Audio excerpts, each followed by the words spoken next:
Blog Talk Radio. Michiamo Afurakanu Afuraitkait Neye Ojira Da Medinde Ojirafo Kwesi Ranem Bata Akan Akwamomai Amaruka Etipi Mu Ojirafo Ojiramai Mu. That means greeting to all Afurakani Afuraitkait people, meaning Africans, black people. Today is Ojira Day, Purification Day. My name is Ojirafo Kwesi Ranem Bata Akan, Ojirafo of the Akwamu Nation in North America.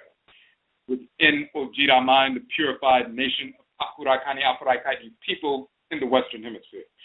Yet I say we thank you for tuning into the show once again. We are going to put some links in the chat room right now for those individuals who are on the phone line. If you have a question or a comment, just hit the number 1 so that we can see that your hand is raised. If you have a question or a comment in the chat room, you must log in as a user in order to interact in the chat room. If you do not have a username, you can sign up for one quickly in Blog Talk. Okay, so we might have to reboot this because it looks like the chat room is having a problem. So we're going to reboot that real quick. For the individuals who are new to the broadcast, we have 3 broadcasts on a weekly basis. We have Akan Som, Ancient Authentic Akan, Ancestral Religion on Monday nights. And we're going to put this link real quick. All right. So we have Akan Som, Ancient Authentic Akan, Ancestral Religion on Monday nights, Jodan Monday nights, where we deal specifically with the Akan expression of ancestral religion. Then and specifically because number 1, of course, we are Akan. Number 2, because of the misinformation that has been propagated regarding Akan culture, philosophy, cosmology, spirituality, ritual practice, the nature of the Great Mother and Great Father, Nyamewa, and Nyame, the Supreme Being, the nature of the Abosom, the forces of nature, the nature of this Nanano Umsumanfo, the spiritually cultivated ancestresses and ancestors. So we get into detail about that on Joda on Monday night with Ancient Authentic Akan Ancestral Religion. On Abenada, of course, which is Tuesday nights, we have Ojira, which means purification. And with Ojira, we talk about the purification of Afurakani Afuraitkait ancestral religion in general. So we're not just dealing with the Akan expression, but Afurakani Afuraitkait ancestral religion in general. We're talking about the ritual incorporation of divine law and the ritual restoration of divine balance that is the nature of ancestral religious practice. Now we have a couple of messages up here, and it looks like there's something going on with the chat room. So we're going to see if we just tried to reboot it. So we're going to check to see if Blog Talk is having any issues with the chat room. So give us a second real quick. If you have a comment on the phone line, let us know if there's an issue, or send us a message. You can send us a message on Facebook. It looks like the chat room is having a problem. So you can send us a message via the Facebook information and also just the regular inbox on Facebook. And if you're just coming in, let us know if you're having a problem. On our side, the chat room is not working properly, so we're going to reboot that one more time. And we did not receive a notification from Facebook. Sometimes they have a problem. All right. And if you're on the phone line, hit the number 1 so that we can see that your hand is raised. And once we get the chat room open, it looks like it's starting to open up right now. All right, so it's starting to open up right now. So if you are logging in the chat room, you must log in as a user in order to comment in the chat room. If you do not have a username, you can sign up for one quickly in Blog Talk, and then you can interact in the chat room. So, as we were saying, on Abinada Tuesday nights, we have ODWIRA, the broadcast of ODWIRA, which means purification. It also means the celebration of purification. So we deal with the purification of our ancestral religious practice. We always say ODWIRA purification operationalizes Nanason. Purification operationalizes our practice of ancestral religion, which in essence is the ritual incorporation of divine law and the ritual restoration of divine balance. That means through ritual we incorporate those things, objects, deeds, and entities we need to incorporate in order to harmonize our thoughts, intentions, and actions with divine order. And through ritual we reject, repel, hate, repulse those things, objects, deeds, and entities we need to reject in order to restore balance to our thoughts, intentions, and actions so that we can realign ourselves with divine order every moment of every day. So the ritual incorporation of divine law and the ritual restoration of divine balance, these are the expansive and contractive poles of ancestral religion, of Nanason, no matter what expression it takes.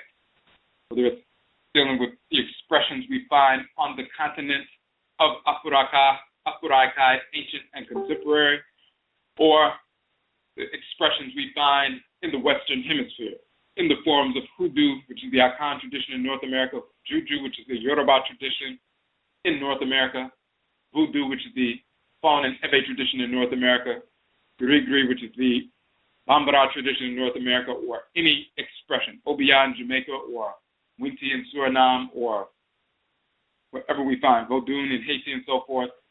No matter what expression ancestral religion takes, it is through purification that we operationalize our ritual incorporation of divine law and our ritual restoration of divine balance. That impacts every thought, every intention, and every action, every moment of every day as a living culture. So this is what we deal with on ODWIRA purification broadcast. On Wednesday nights, Awukuda, Akuada, we have Egua Marketplace Day. We have individuals with businesses, organizations, and institutions who are serving our community in a positive capacity, also maintain their ancestral religious values in the process. So we have individuals come on, talk about their businesses, organizations, and institutions, how they founded them, how they are serving the community, their ancestral religious values and their approach to serving the community rooted in those values and so forth. So when you go to our OCOM Economic Development Model page, you will see the list of businesses, organizations, and institutions, the list of their websites, but also the list of the interviews they did with us on the Egua Marketplace show. In that process, we have published the OCOM Economic Development Model, and that is an economic development model rooted in our ancestral religious values. So when you download that model from the OCOM Economic Development Model page, and we'll put that link in the chat room right now. You can download the model. You can download the 4-part series we did on the model on Blog Talk, as well as 2 other broadcasts related to that, Egua Kodi, Economic Warfare, and Kwarifo Ne Amamre, Self-Employment and Ancestral Culture. You can download those, but you can also see the list of businesses, organizations, and institutions, their websites, and their interviews with us. In the process, with regard to OCOM Economic Development Model, part of that process, as you will see in the publication, is the strategy we use for the reallocation of our resources. Of course, it is to starve the beast and feed the pride. That means on a weekly basis, we make a determination to decide which funds we would have potentially wasted with the whites and their offspring, and then we starve the beast and feed the pride. We reallocate those funds away from those white businesses and reallocate them directly to the business, organization, or institution of the week. We are targeting one Black business, Afuraitkait business, organization, or institution per week for 52 weeks. And as a community, we have been involved in this process since February. So we are targeting one per week for optimal capital infusion. So when you starve the beast and feed the pride and take the $10 or $15 you would have wasted at a white business, at a Burger King, McDonald's, or CBS or whatever, starve that white beast and feed the pride, and you reallocate that $10 or $15 to the business, organization, or institution of the week. When 1,000 of our people engage that process, that's an infusion of $10,000 or $15,000 to the business, organization, or institution of the week. Therefore, they are able to remain open, expand their services, hire within the community, serve us at a greater capacity. If we don't engage that process, by default, we are leaving that $10,000 or $15,000 in the hands of our absolute enemies, the whites and their offspring, and their businesses, whether they're white Europeans, white Americans, white Latinos, white Hispanics, white Arabs, white Hindus, white Asians, and so forth. White pseudo-Native Americans, these are our absolute enemies, the whites and their offspring. And by default, we are financing our own oppression when we leave our funds, our money in their hands. So we are either going to operate in a harmonious fashion, starve the beast and feed the pride, or we will continue on the self-destructive path that we had been on. But we are engaged in the process, starving the beast and feeding the pride.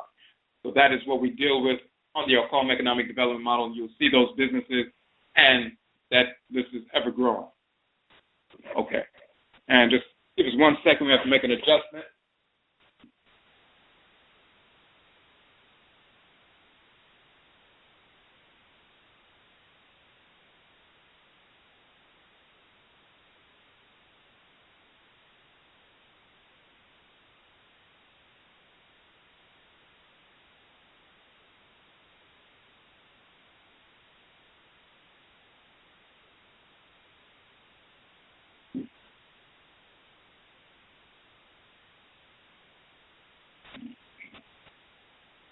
Okay, so now we're back. And so for the people who just joined, if you have a question or a comment, hit the number 1. We're going to put a link directly to one of the publications that we're going to be dealing with tonight. And that is our publication. Actually, if you go to the NHOMA page on the website, we just put that link in there. When you go to the NHOMA page, you can download the book, Afuraitkait, the origin of the term Africa. We're going to deal with a section from that book. And the information that we will go over tonight will be connected with that publication, but also an upcoming publication that we will be releasing the summary of later this week. But we wanted to get the information out today, and then the details you'll get in the upcoming publication. And before we even get to that, we just want to say, we thank you for the Oman, the community. The term Oman means nation or community. In Akan, it also means the same thing in NHOMA. We'd like to thank the Oman, the community in Alabama. In Montgomery, Alabama, we did a presentation in Montgomery, Alabama this past weekend on Meminida on Saturday. It was a great exchange of information. It was great to connect with the Afuraitkait community in Montgomery, Alabama, forward to returning. And we will be setting up, a date for that in that region. It was a great, exchange. We were able to connect with some individuals who we have communicated with on Facebook and so forth, and people who have purchased some of the books and so forth. We were finally able to meet in person, but it was a great exchange. People learned a great deal of information, very appreciative of the information. We were able to do what we always do at our presentation. We gave away a free copy of our publication, our book, one of our books, Kukutuntun, the Ancestral Jurisdiction. That was the specific book that we were presenting on that day. So out of our 17 books, whenever we do a presentation, we usually give away a free copy of the book that we are presenting on. So we were able to give away a free copy to almost everybody who came to the event. We ran out of the Kukutuntun, but almost everybody got one. But then we had some of our other books there as well, and people were able to purchase those books as well. So people appreciated the free book. Of course, all of our events are free. We do not charge admission for our events, so people were able to come to a free event, a presentation, learn a great deal of information about cosmology, culture, ritual practice, Also the fact that fictional cartoon characters, Jesus, Muhammad, Moses, Abraham, Isaac, Ishmael, Solomon, Sheba, Menelik, Buddha, Brahman, Yeshua ben Pandera, and so forth. We went to Allah, Yahweh, all of these fictional cartoon characters who never existed of any race or in any form whatsoever. We deal with that in the Kuku Tuntum book. We prove that conclusively. We were able to share that information in detail.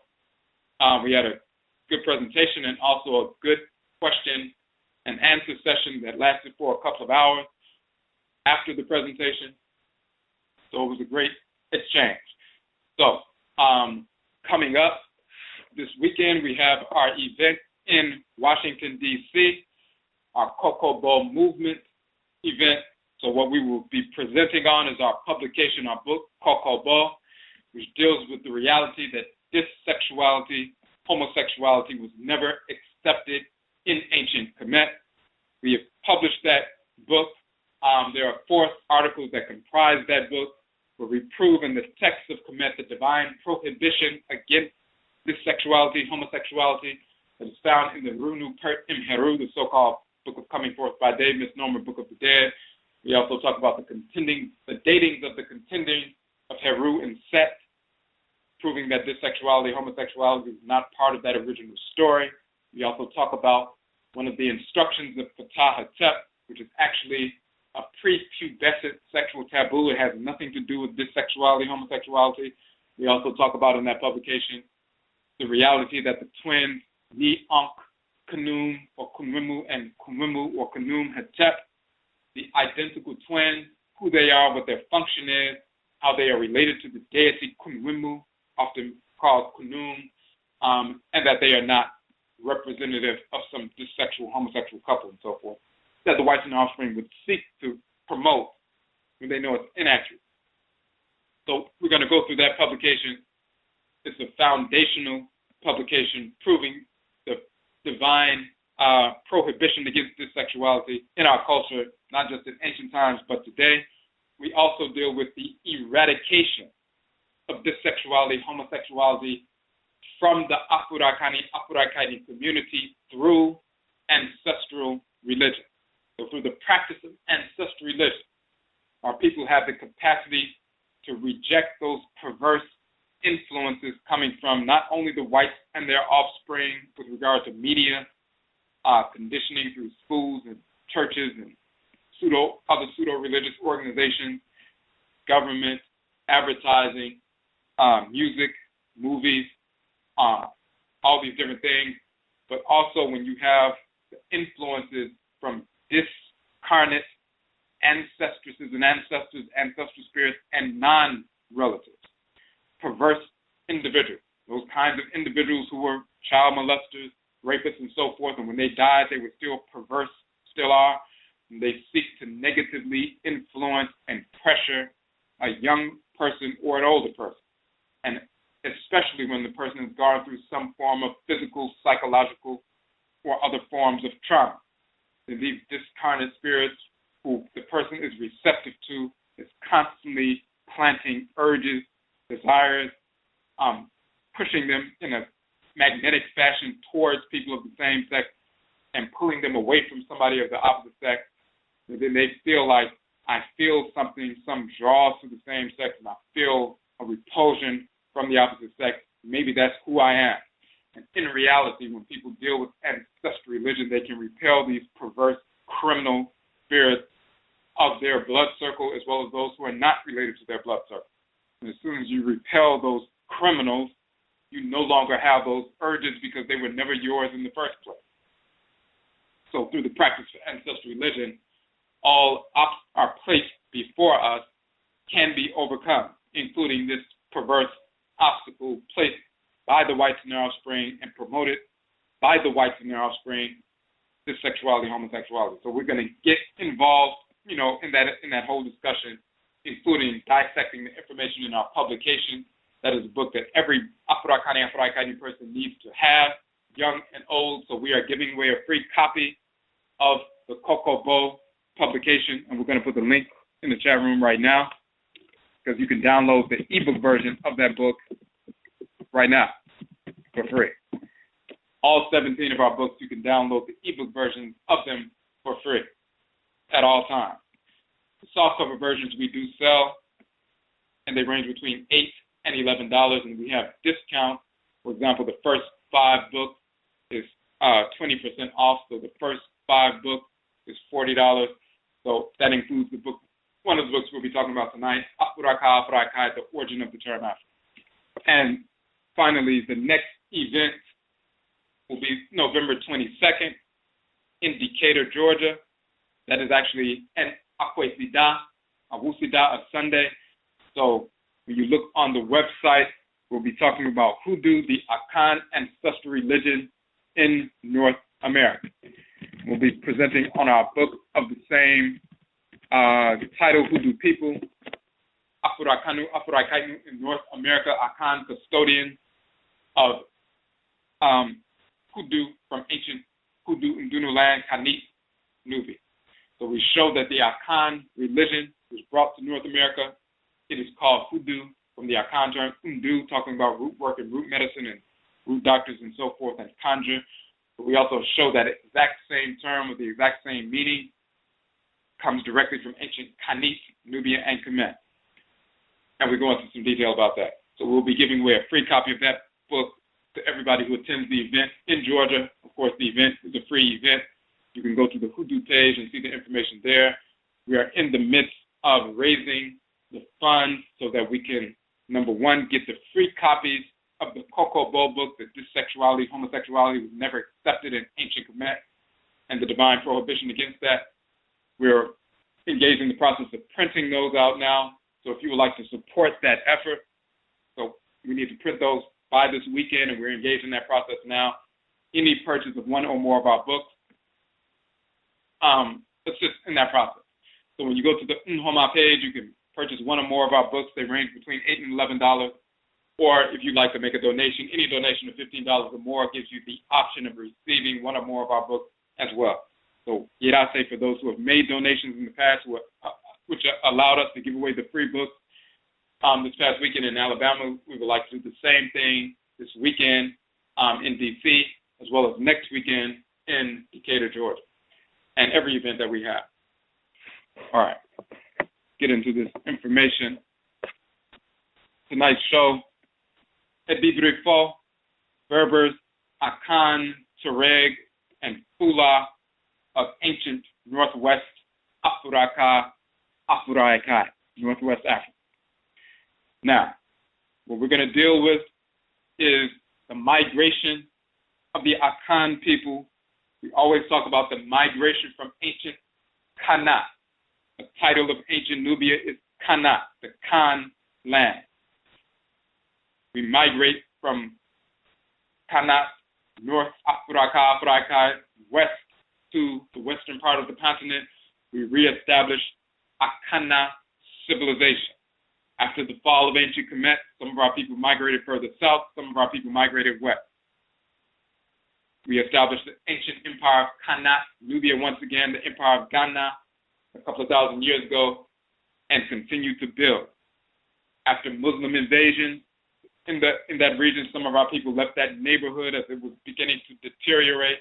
We moved further south towards the forest belt and savanna regions and reestablished Akana civilization in that region about 1,000 years ago once again.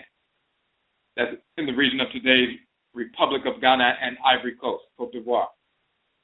A few hundred years after that, some of our people were snatched from that region and forced into North, Central, South America, the Caribbean, and Europe during the Musuo Kessie, the Great Perversity, the enslavement. And this is how Akan people came from ancient Khanat, Nubia, Sudan, to West Afuraka, Afuraitkait, Northwest Afuraka, Afuraitkait, then further southwest Afuraka, Afuraitkait, and eventually into the Western Hemisphere over the course of thousands of years.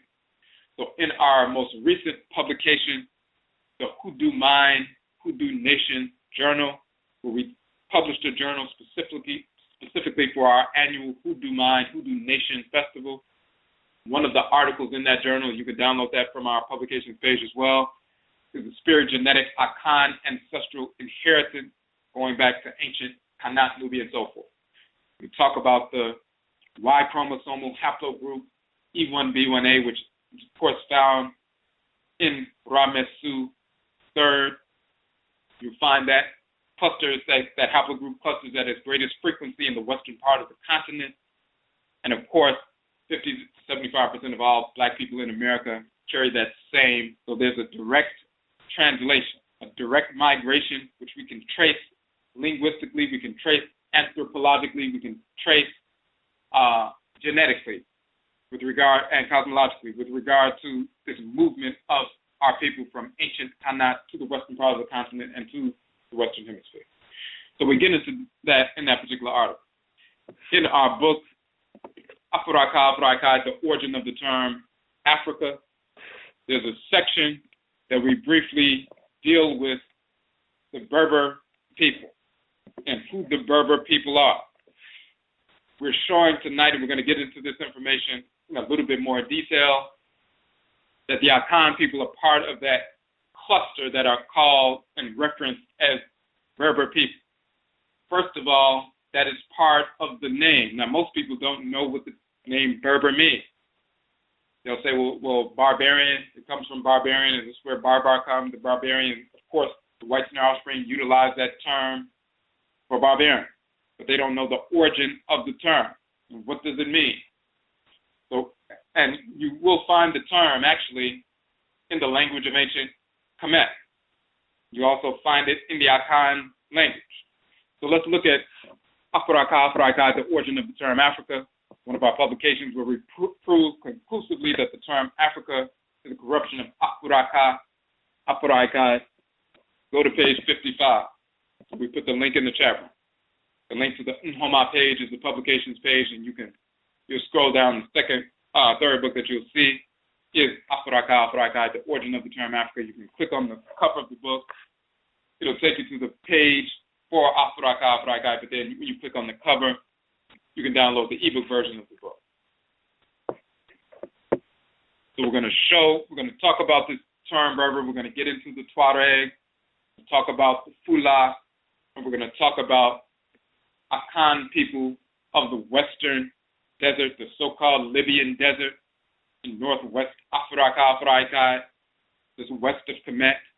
The people of ancient Khanit, Nubia, is not just south of Kamit, it's also west of Kamit. And now we're going to show the Akan presence there, the cosmology, and so forth. Look on page 55. The section is titled Berber and Abibirifo. The original inhabitants of North Afuraitkait were unmixed Black people prior to the invasion of the whites and their offspring, who misrepresent themselves as Berbers today. When you Google Berber and you see all these crackers sitting up here calling themselves Berbers. Just like you Google Egyptians and you see all these white Arabs calling themselves Egyptians. They are invaded. And the same is true of the whites who are in North Afuraitkait. They are not indigenous to that region. They are not indigenous anywhere. Our people were in North Afuraitkait, of course, before the whites and their offspring existed on Earth. So the original inhabitants of the region were unmixed, of course, Black people. Those groups who refer to themselves as Berbers or Amazigh today are represented by the original Black and misrepresented by the invading white who polluted the blood of some of those Black. The white so-called Berbers are in reality descendants of the white invaders who misrepresent themselves as Berbers, just as descendants of white invaders of Kemet misrepresent themselves as quote-unquote Egyptians today and falsely claim to be descendants of the original Kamal or Khanitu, so-called Egyptians.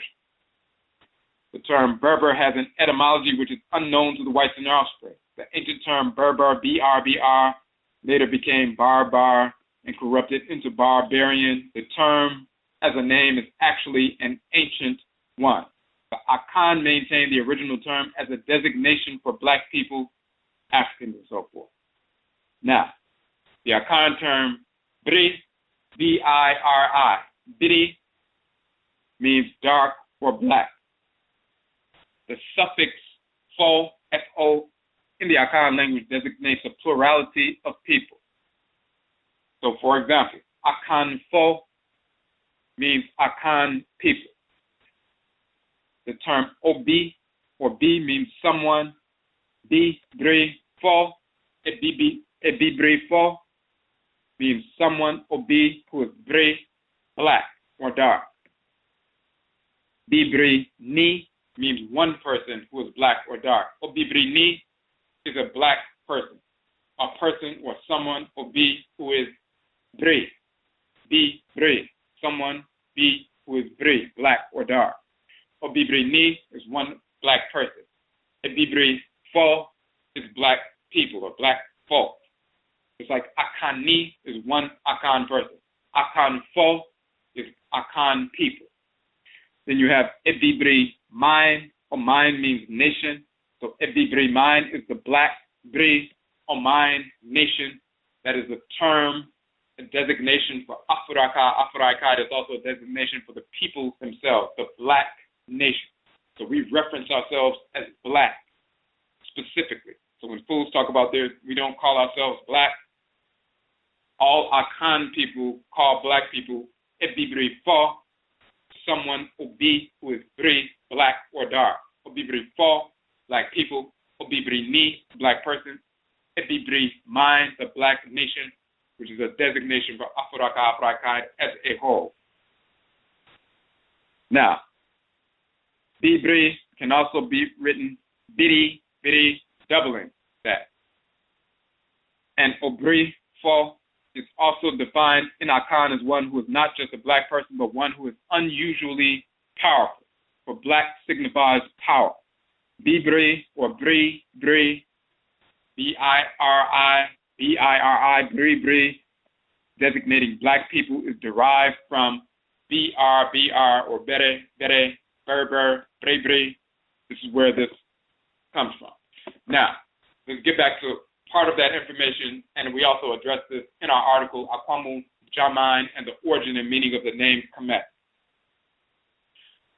The term black, dealing with blackness or darkness, is also the term dealing with power, because blackness, all power derives from blackness. The black substance of space is the container of existence, and all power derives from that. Ra and Ra'et, the creator and creatress who manifest and burst forth from the black substance of space at the beginning of the creation, burst forth in the form of fire and light and so forth, the spiritual force that manifests as fire and light, radiant energy bursting forth from the black substance, was contained within that black substance. The black substance is the root and source of all power.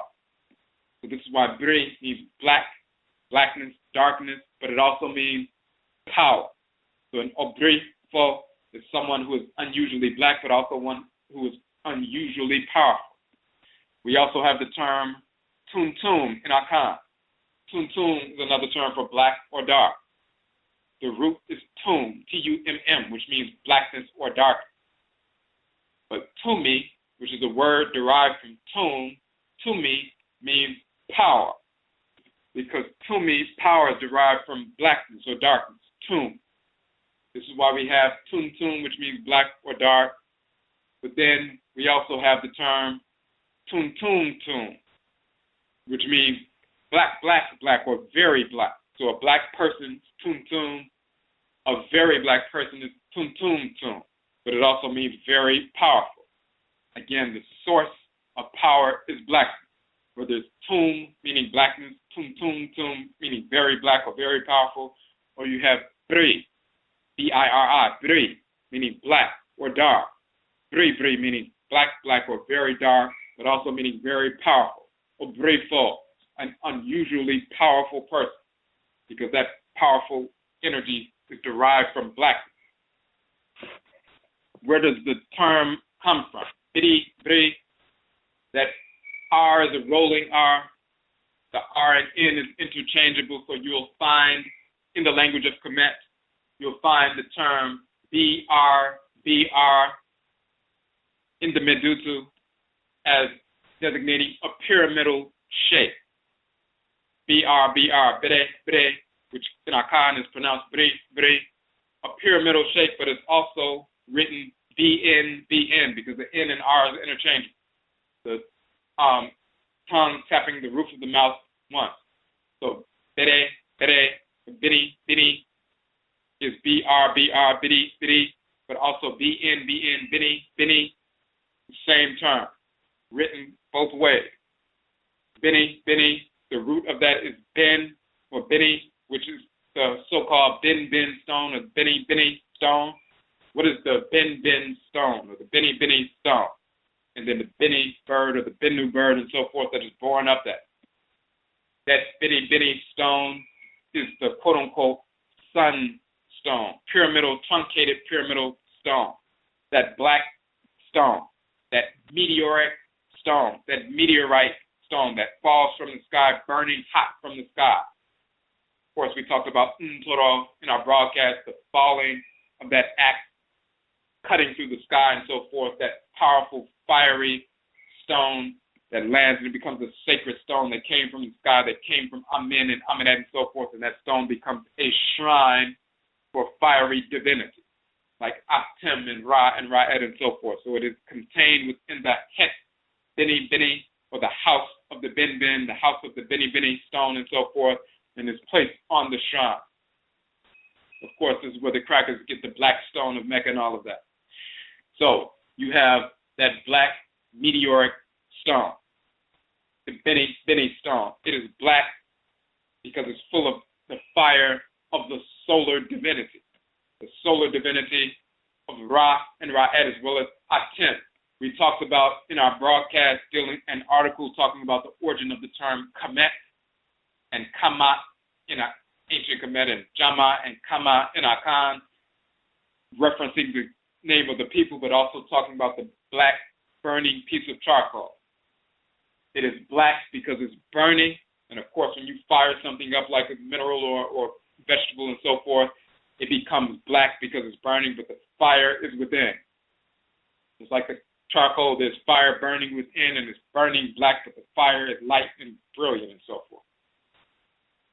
And shining. So that shining blackness, that shining spark and illumination is also causing the thing to turn black. And so we talked about the origin of the term Kama or Jama, the Jama people, Kama people in Akan culture, and it's also the same term for charcoal in Akan, the Jama or Kama, meaning the charcoal, the burning charcoal, also a name for the people, and they're also called Ebriye, which means the black people. And in ancient Kemet, of course, Kam is that burning piece of charcoal, and it's the black people as well as the black country and so forth. The fire within the stone causing the stone or the substance to become black because of the fire burning within. So you have the same concept here with Bri, meaning blackness, darkness, and so forth. But then you have the Bini stone, the black stone, the so-called sun stone, the stone through which Atem operates as the Bennu bird, which is his totem, the Beni bird, and so forth. That's that black stone, the solar fire bird operating through that stone, causing it to be black. This black stone that fell out of the sky was burning through the atmosphere and so forth, and it's a fiery force, and it becomes a shrine. And portions of it become talismans and amulets and so forth. So this is where that comes from. And this is why we're designated as such. Children of Atem, children of Ra. The eye of Ra, the right eye of Ra is the sun, the left eye of Ra is the moon. And then when Atem says in the so-called Nesimim papyrus and so forth, that he cried through with his eye, and the Rimu, Animu came into being. Men and women came into being from the crying of his eye.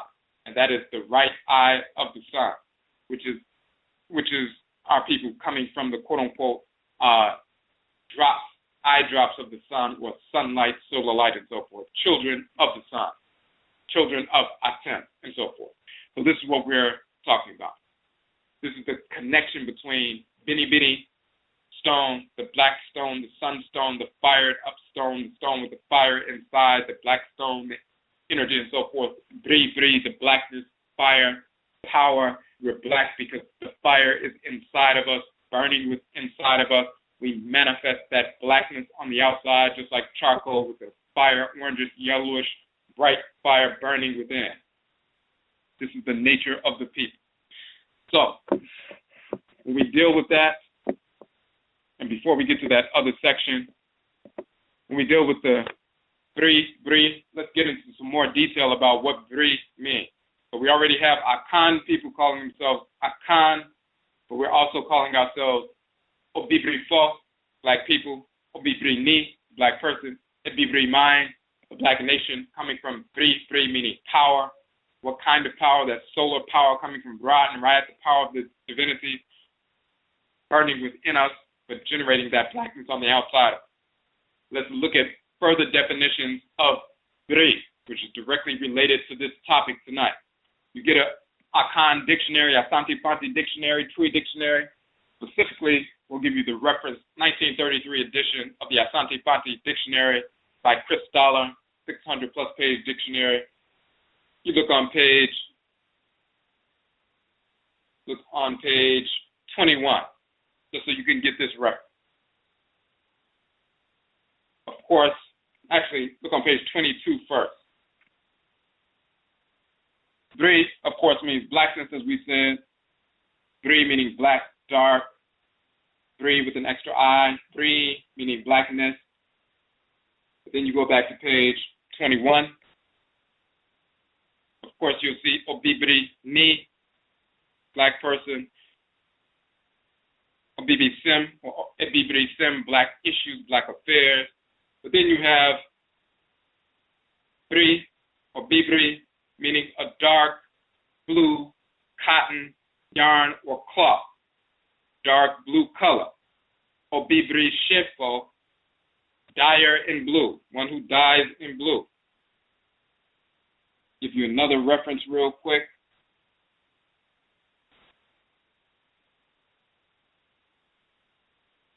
And hold on one second. Okay. And then you have Ebiriwa, if you look on page 23, blacking, black paint. Wa Khanit Abriwa, which means they have painted his or her head with black figure.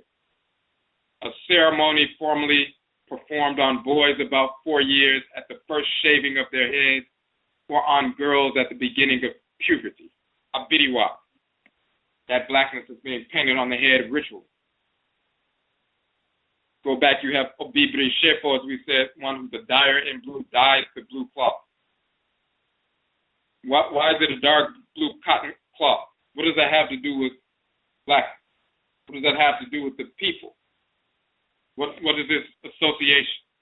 You also have Bri, to grow, be, or to make black or dark. And then we have one more section. Let me just pull it up real quick. And then Brisi, which is derivative of Bri. Brisi meaning dark blue cotton cloth, blue bast. So why is it the dyers in blue, the blue cloth? But then Bri also means blackness. There's a connection between bleed, black or dark, but also meaning dark blue. This is connected to our cosmology. We did not name ourselves Abibirifo because we were saying it in relationship to the whites and offspring, saying, well, we're black and they're white, so we're naming ourselves based on our interaction with them. Bri meaning black or dark, also meaning dark blue. What is the relationship? There's a cosmological relationship. We're talking about, and also talking about dark blue cloth and so forth, and people who dye the blue cloth, and it's a sacred blue cloth, dark blue and so forth. The association is connected to our ancestral religion, Inyamewa and Inyame, the great mother and the great father. When you say Inyame, it's One Ame. It's a title of Amen in ancient Kemet. One Ame in ancient Kemet because Onyame in Akan, and of course in Yambe and Loti and in Zambi, in the Congo and everything else. Amen, you'll see in various depictions, has blue skin, or sometimes he has black skin. The same thing with Amenet. The infinite one, the great mother and great father, when you look out in the sky during the daytime, the infinite or infinity of the sky, the blueness of the sky is infinite. There's no beginning and no ending when you're looking out into the sky. That is the skin of Amen during the day. Surrounding everything, all encompassing, invisible at the same time. At nighttime, as the sun begins to set, that blueness begins to merge into darkness. And that is the infinity of the sky at nighttime. That is the black skin of Amen and Amenet at nighttime. It is the bri, it's dark black during nighttime, dark blue during the daytime. And they merge. As the sun is setting, the dark blueness begins to merge from dark blue into indigo into black. That is why bri means blackness, darkness, but it also means that dark blue, and it's related to the dark blue, ebibi or ebibri tama, the dark blue cloth, ebibri shefo, the one who dyes or makes or fixes the bri, the darkness in the cloth and so forth. This is what we're dealing with. Now, what is the connection between the dark blue cloth, the dyer of blue cloth, the name of the Akan people calling ourselves black or blue and so forth, the Ibiriwa, that ritual where in Akan culture, after the first shaving of the head, we paint the bri, the dark colors, the dark paint on the head of the child, whether it's a male or a female, painting that darkness, making their skin dark and so forth as a part of that ritual practice. Of course, it's connected to Nyame wa Nyame, the great mother and great father. But then let's go into our ancient manifestation of these colors, this symbolism. When you look at the so-called Berbers, but even going all the way back to the people of ancient Khanit, Nubia, and those people west of Kamit, which are quote-unquote Nubians or Khanitu, Khanitu, in that portion. We show an image of the Libyan Insu, King Osorkan, in the promotional image of this broadcast. And you will see that his arms are blue. The Libyan king, the quote-unquote Berber king, the one west of Kamit, one of the people of ancient Khanit west of Kamit. Now, we also show images of a woman sitting there with a child, and she has the bluish tint, and they're wearing the blue cloth. And then we show an image of a male on the other side, one of the Tuareg people wearing the blue cloth. They are called the people of the blue veil, the people of the blue cloth, not only because the blue cloth stains their skin, and their skin literally becomes blue, but then it's also part of a ritual practice. That bright blue cloth, dark blue cloth, and so forth is connected to the same cosmology. When our people migrated west, we continue to utilize that cosmology. The ancient Berber or Beni Bri people worshipped Amen, worshipped Ni, worshipped Alsar, worshipped Alset, and so forth. All of these divinities were in the pantheon of the ancestral religion because, of course, they align with the forces in nature. We have always done that. So this dark blue cloth, dark blue veil, all of this symbolism is connected, of course, to Amen with black skin, Amen with blue skin, and so forth. Now let's look at the title Akan, and we'll show the direct connection between Akan as well as Bri with the blue cloth and everything else. If you look at the term Akan and why Akan people call themselves Akan, the Nsamanfo, as well as the Nananom Mpanyimfo, the spiritually cultivated elders and eldresses, will say that the reason Akan people call themselves Akan because it's from the root Khan. Khan means first or foremost, from the beginning. So we're a component part of the first people on earth. Khan also means to calculate, to count, to reckon. So we engage in calculation. The first people to engage in that process, the calculation of measuring, studying, measurement, scientific calculations to establish civilization, to measure and understand and observe and recognize what's taking place in creation, and then to be able to replicate that and establish civilization. The foundation of establishing civilization is the capacity to discern, to measure, to count, to reckon, and then to make decisions based on your calculations, your reckoning, and then establish a society based on that, establish protocols, building, whatever you need based on that understanding of calculating, counting, measuring, assessing. So Khan means to count, calculate, or reckon. Khan also means first or foremost.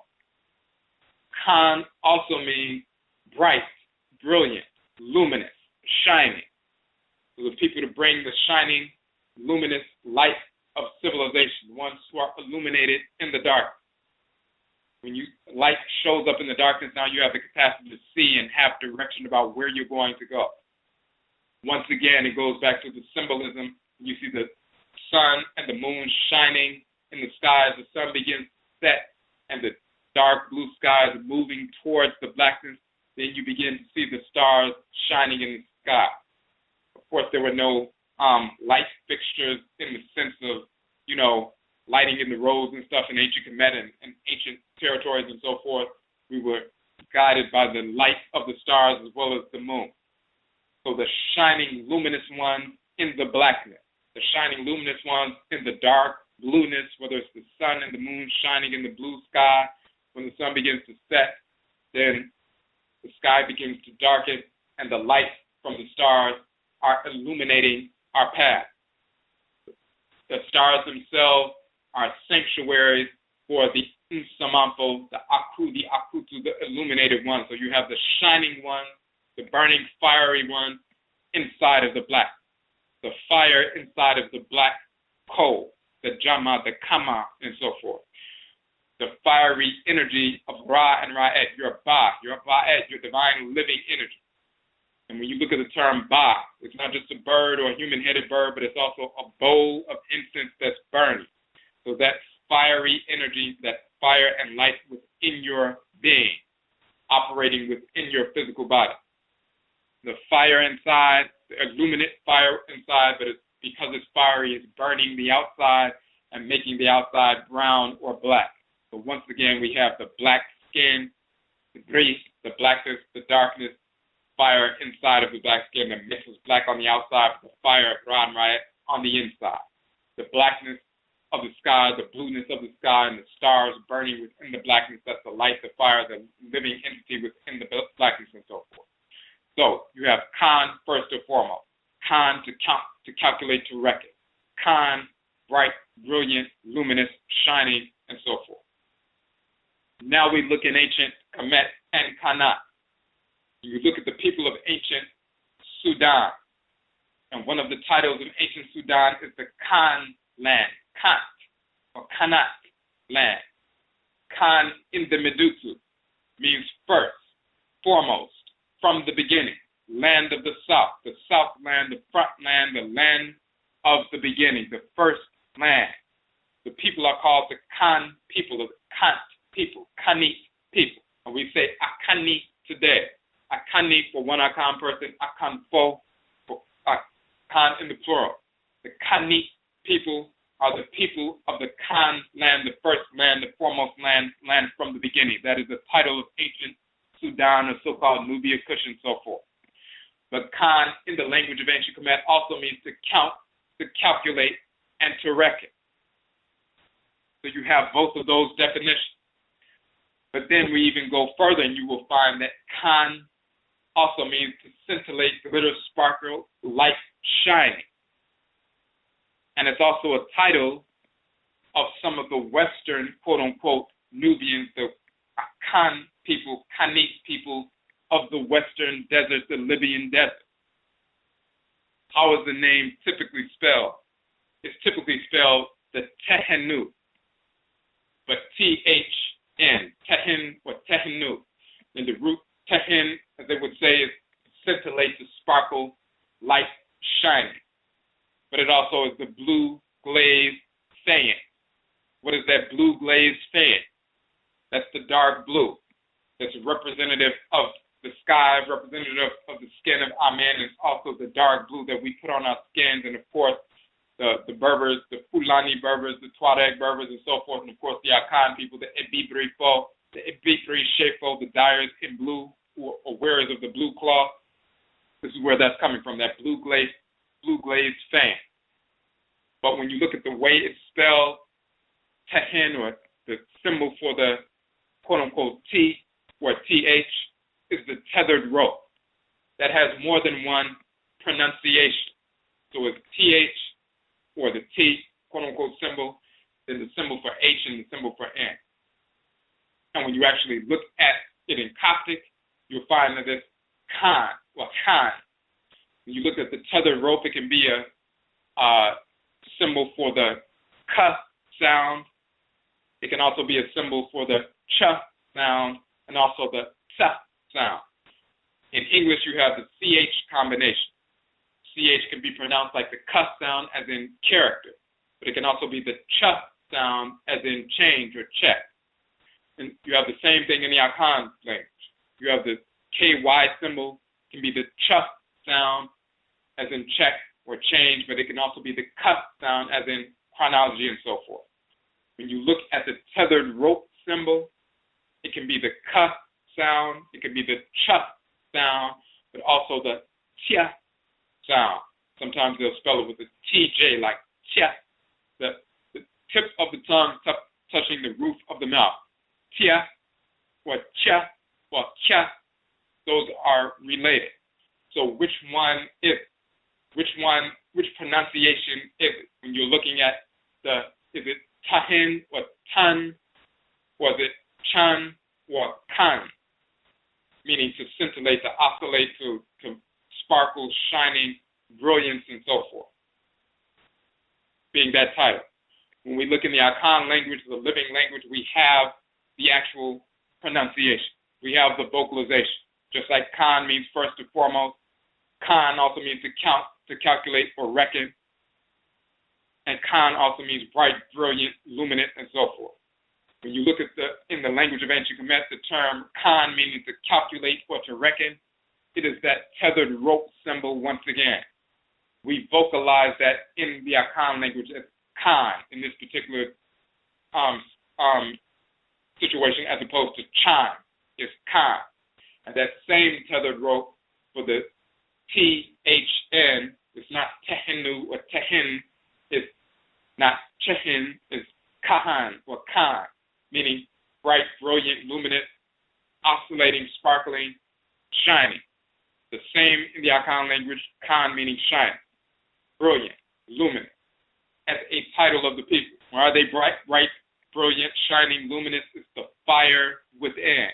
The fire within the blackness, the fire within inside the cold. It's Kama people. The fire stars burning within the black sky, giving that light, that direction, that illumination, that guidance. All of that is connected. And also within the blue glazed sand. So again, we have Khan, the calculator, to reckon. Khan first and foremost. Khan, luminous, shiny, bright, brilliant. That's in the Akan language. And then we're also called Abibirifo, the black dark people, but also the Bri people of the blue cloth. The Bri talking about the blue cloth. The Bri Shefo, the ones who are the dyers of the blue cloth. Bri also meaning blue. Briwa meaning the black and dark blue paint that you paint on the head of the person, the child, when they get their head shaved as a ritual practice. And then you have in ancient Kemet, Khan first foremost from the beginning. Also a name of the land, also a name of the people, a name of ancient Khanat and Nubia. Khan meaning to count, calculate, or reckon. Kahan, not Tahan or Tehen, but Kahan meaning bright, brilliant, sparkling, shining. Also a name of the Khan people, which are the quote-unquote Libyan, of the Western Desert or the Libyan Desert. So what we're showing is that group of people are ancient Kahan or ancient Akan people, just like those south of Kemet or are Kahan or Khan people, the Khanit people. West of Kemet are the same people. So they're called by the same name as we call ourselves today, that we called ourselves back then. But even the symbolism as well, with the blue glazed fans being represented by that title, the shining, sparkling, brilliant, shining blue glazed fans, is manifest through the people wearing the bright blue cloth, the people of the blue veil, getting your blue dye on their skin, just like we continue to use that dark blue or indigo or black paint on our skin for ritual purpose. All of this is directly connected. Of course, when you look at the genetic information, you will find that we are genetically connected as well. So it's not just a cosmological connection or a linguistic connection, but there's also a genetic connection. And you'll find amongst the so-called Berbers, including the Tuareg and so forth, as well as the Fula Berbers, Fulani Berbers and so forth, who also have the blue veil and everything else, you will find that the E1B1A haplogroup exists amongst them, but also the E1B1B haplogroup. You'll find the mitochondrial DNA connected to sub-Saharan Afuraitkait, but then of course you have some other groups. The further north you get, the more they have a genetic profile that's connected to the invaders from the north. The further south you get with regard to the Tuareg Berbers and the Fulani Berbers, the closer they get where their genetic profile is closer to the people of sub-Saharan Afuraitkait. And of course, that's directly dealing with the invasion.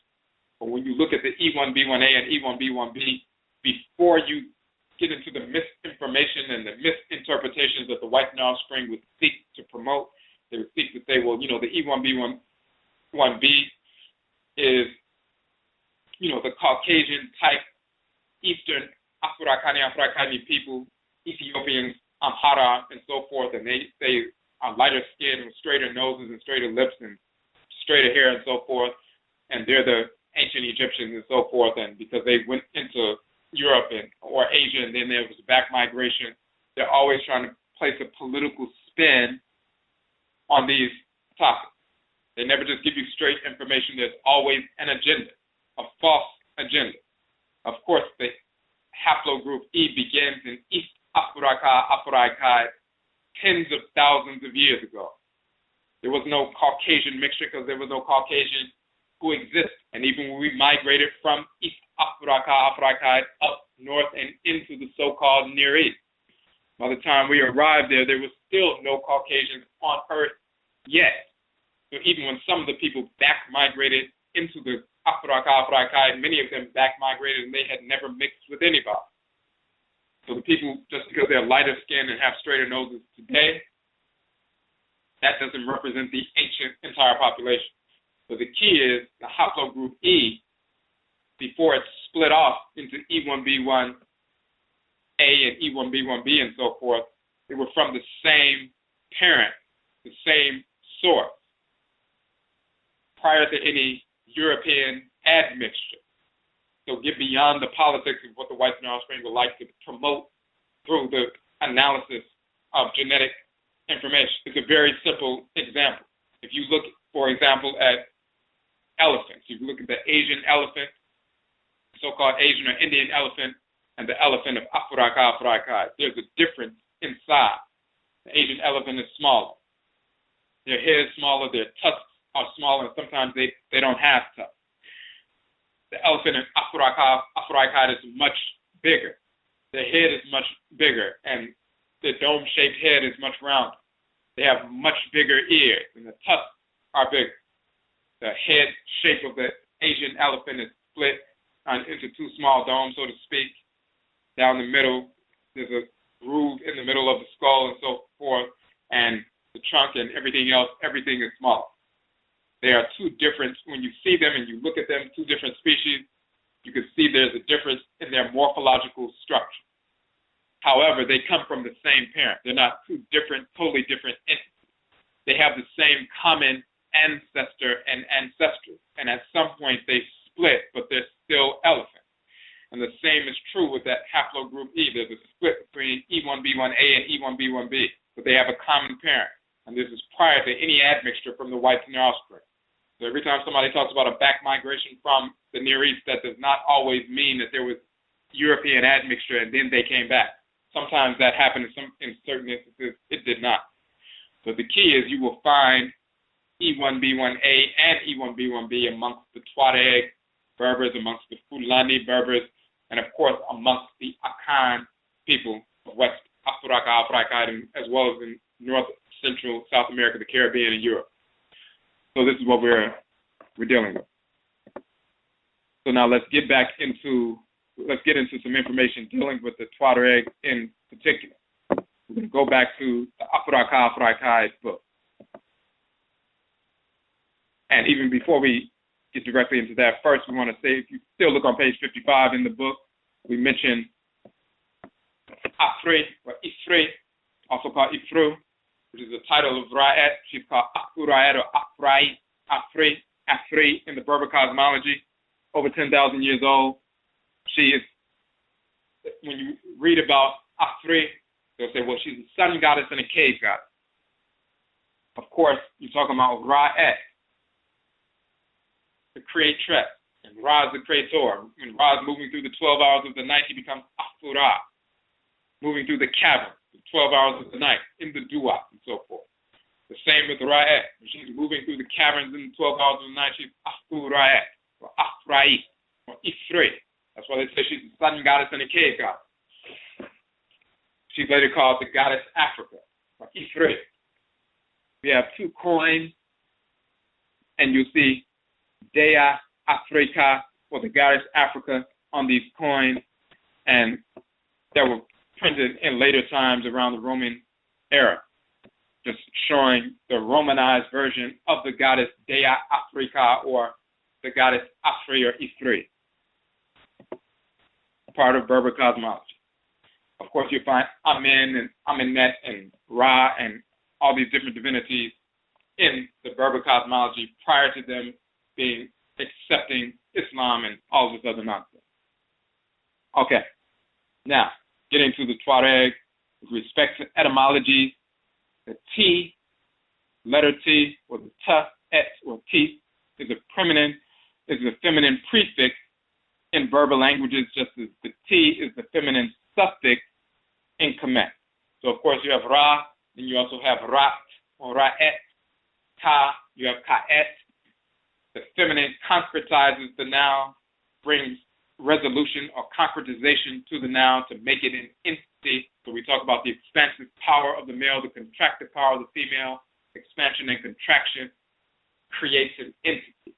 So the expansion energy of the male, and then you have the concretizing energy of the female, which is represented by that upside down, quote unquote, bowl or a loaf, the canopy of the earth, the upper half of the calabash, the concretizing force that brings, puts the brakes on the expansion and creates an entity. This is where the t sound comes from, and of course, even when you say t, the tip of the tongue touches the roof of the mouth, so you have the flat tongue at the bottom. If you were taking an image of the inside of the mouth when you're saying t, the flat tongue on the bottom, touching the roof of the mouth in the front, and then you have the domed roof of the mouth on the inside when you're saying t. So when the air comes up from your lungs through your trachea and fills up the inside of the mouth when you're saying t, the flat bottom portion is the tongue, the flat tongue. The roof of the mouth on the inside is the curved portion of the hieroglyph. So when you say it, the air takes the same form of the hieroglyph when you're saying t. This is why that symbol is representative of that shape. In the same fashion, when life force energy is moving within the earth mother, the canopy of earth concretizes or puts the brakes on the expansion of energy. So it takes the form of that upper half of the calabash, or the upper half, curved half of the atmosphere and so forth. The life force energy takes the form of that symbol, and this is why t is concretizing, t is feminine and so forth. In ancient Kemet and Khanit, it is a feminine suffix, Ra, Ra'et, Ka, Ka'et, Amen, Amenet. And of course, in English, it becomes John and Jeanette, Sean and Shawnette, George and Georgette, and so forth. They stole that directly from our language. In the Berber languages, the t or the t is a feminine prefix. Important. So thus, when speaking of a major Berber group such as the Tuareg, the t is the prefix, while the root is wareg, aureg. The etymology of Tuareg is often related to the name Taregi. T is the t symbol, and then aregi or aureg, ariki or areg. All variations of arig or arika, aurika becomes Afrika, Afrika, Africa. So when they talk about the term Africa coming from the Berber nation, Afrika, we go into detail about that, but the Tuareg is the Ta Arek, Ta Arika, Afrika. And then in this book, of course, we show and prove conclusively that Afrika of the Tuareg or Afrika, and so forth comes from Afuraka, and we show that in a couple of different places. And we're going to scroll down. We show images of Fula women. We're showing the connection between the Fula or the Pula, Puel, and the black Berbers and so forth. We show an image of the Berber Libyan king, Uput II. We're going to scroll down real quick. And we want to touch on this very quickly. We have a quick section on Afuraka is not derived from Africanus. So we show a lineage of Scipio Africanus very quickly so people understand that this misinformation that's being propagated, Africa is named after Africanus. There's Leo Africanus, who lived over 500 years ago, who wrote a history of Africa. That's a different person from Scipio Africanus, who lived a couple of thousand years ago. So they're talking about Scipio Africanus, who lived a couple of thousand years ago. His name was Publius Cornelius Scipio. His father's name was Publius Cornelius Scipio. His grandfather's name was Lucius Cornelius Scipio, and his great-grandfather's name was Lucius Cornelius Scipio Barbatus. And his brother's name was Lucius Cornelius Scipio. So, of course, as you see with the lineage, their last name was Scipio, going back generations up until the great-grandfather, who was Scipio Barbatus. When Publius Cornelius Scipio invaded North Afuraka, Afuraitkait, and won, then he took on the name Publius Cornelius Scipio Africanus because he invaded Afuraka, Afuraitkait. His brother Lucius Cornelius Scipio, when he invaded Asia and won, then he became Lucius Cornelius Scipio Asiaticus. So you had a Scipio Asiaticus and a Scipio Africanus after they invaded the area. Asia was not named after Lucius Scipio Asiaticus, and Afuraka, Afuraitkait was not named after Publius Cornelius Scipio Africanus. They named themselves that after they invaded these areas. The Afrika people, the Arika people, the Tuareg people, they've been there. They're descended from the original population. That original population, their ancestors are the Khanitu people, not the Tehenu or Tahenu people, but the Khanitu or Khanu people, the Khan people, the Western Khan people. You have the Southern Khanit people, south of Kamit, Frontland, Southland, but then you have the Western Khanu people or Khan people, meaning the same thing from the beginning, but also shining, bright, brilliant, directing, calculating, and so forth. Also the blue glazed fans, dealing with the people of the blue veil and everything else. Now, when you look at further evidence for that connection between the Tuareg, the Bri people, the Biri people, the Abibirifo people, the Akan people, and so forth. What about the writing system? The Tuareg people have a writing system. They have their own script. And you look at that script, it's called the Tehenu script. T is the feminine prefix once again. Is the root. Firak is Firak, Firaka, and so forth. It's the same thing. So Tifenag is Tifrak, and so forth. That is that script, that alphabetic phonetic script. When you look at the Tifenag script and the characters within the Tifenag script, you will find that every character within that phonetic script is found in the Adinkra symbols of the Akan people and the Abramu or gold weights of the Akan people. So not only is the name of the people Brifo, which is what all Akan people call themselves, not only talking about the black people, but also the dark blue cotton, the people of dyeing the cotton and putting the dark paint on their bodies for ritual purposes, the blue cloth, the blue cotton, and so forth. We also have the same symbols for the same script. We're also connected, talking about bright and brilliant and the fire and so forth, the bri meaning black darkness, but also the fire with inside the people, bright and brilliant and everything else. We have the same script, we have the same name, we have the same ritual color used as dye for not only the cloth, but also the dye or the paint that's painted on the body for ritual purpose. Worshipping the same deity. The blue and black color connected to Amen and Amenet, operating within the cosmos and manifesting on their skin. The black skin of Amen during the nighttime, the blue skin of our men during the daytime. And so then we are black people, Abibirifo, with black skin, and then we put the blue dye on the skin, or the indigo dye on the skin. We are aligning ourselves with the blue and black skin of Amen and Aminet as they manifest during the daytime and the nighttime. And of course, this is why when we go to the river and pour libation, we're in deep sea and go to the river and pour libation and invoke the Abosom, and the blue and black birds will show up during the time of pouring the libation, all during the invocation. Finished during the invocation, then the blue and black birds, they leave. They fly off because we're engaged in the same ritual process. It's part of our culture here in America. It's part of our culture on the continent. It's part of our contemporary, and it's been part of the culture for thousands and thousands of years. So let me real quick, if you have a question or a comment. Hold on one second.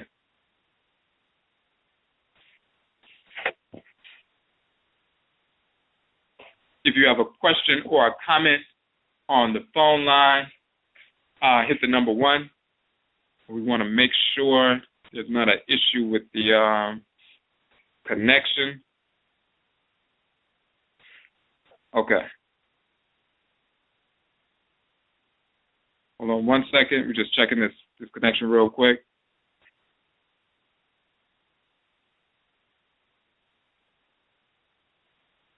Okay, so it looks like it's right. All right, so if you have a question or comment on the phone line, hit the number 1 so that we can see that your hand is raised. And it looks like the chat room was having a problem. So we're going to try to reboot the chat room right quick, because it's looking like it's not working out. I mean, we had a little bit of a problem earlier with the chat room. So just be patient with us real quick.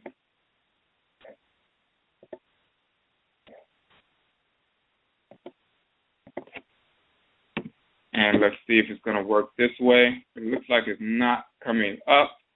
So we're going to try it one more time.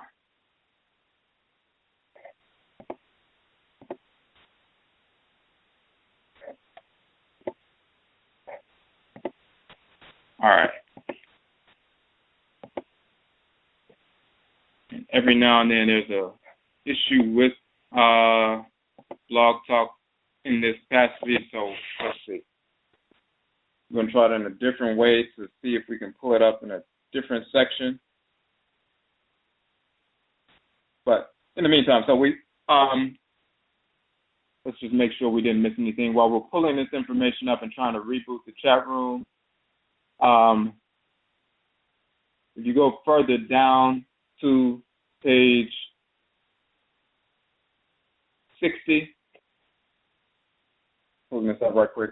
Go down to page 60 of the Afuraitkait book, and you'll see we break down the information dealing with Afer and Afri and Afar. Okay, that looks like it's not popping up here either. Okay, just give me one more second. We just want to make sure. See what happened with this connection. I know some people were trying to get some questions in.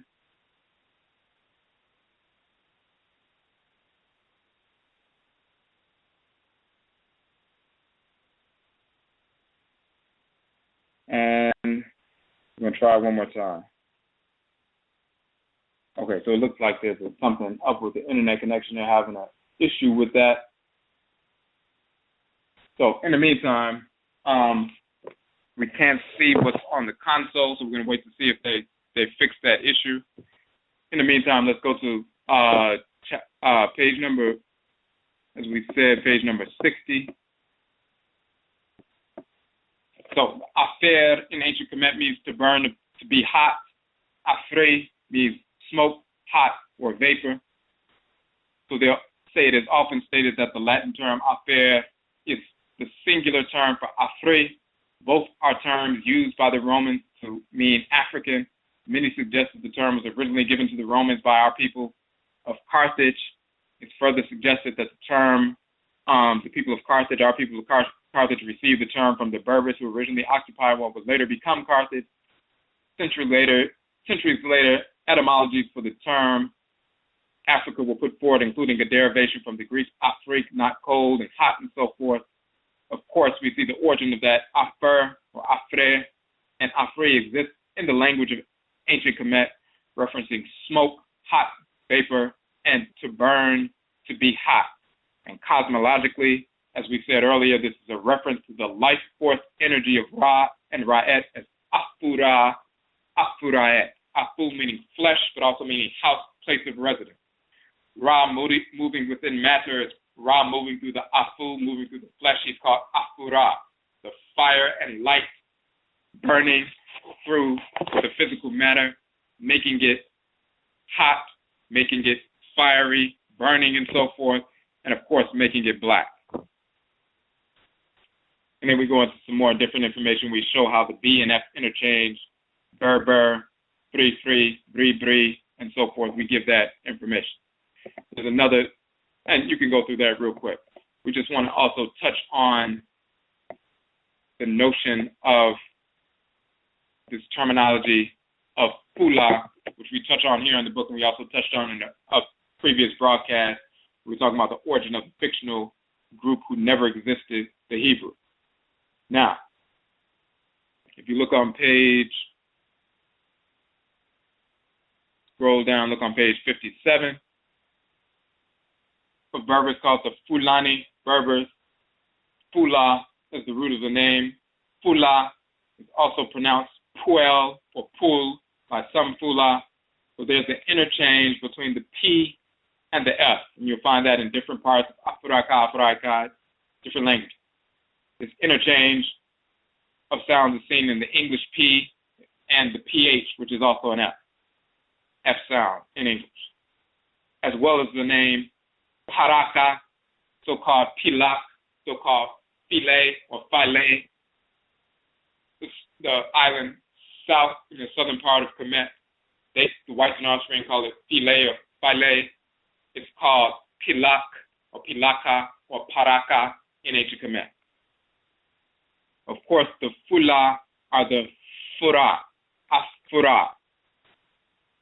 Same thing with the Puel or Pel and so forth. And let's pull up one more section with regard to that.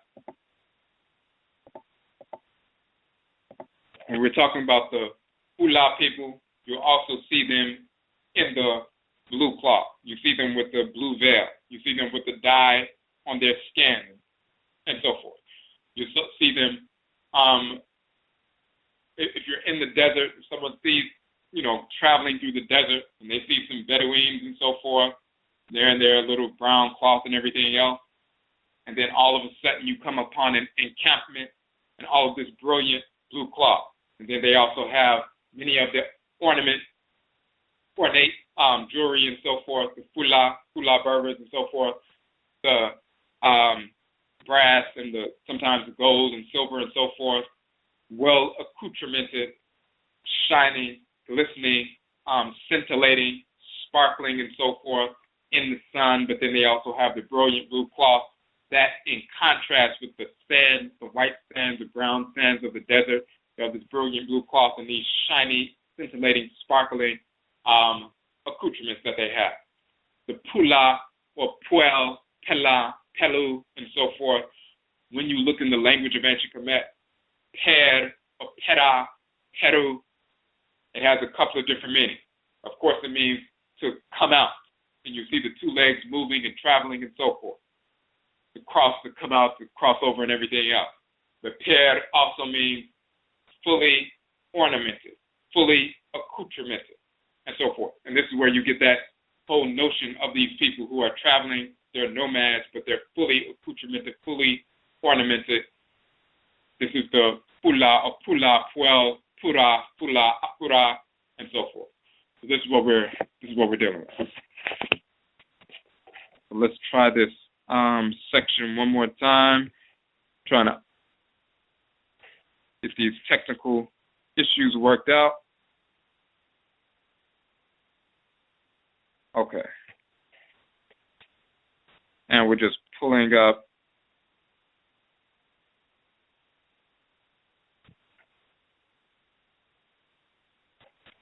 Okay, so let's see if it comes back on now. All right. So let's try this one more time. If not, we're going to have to end the broadcast. It looks like there's a little technical difficulty, so let's see.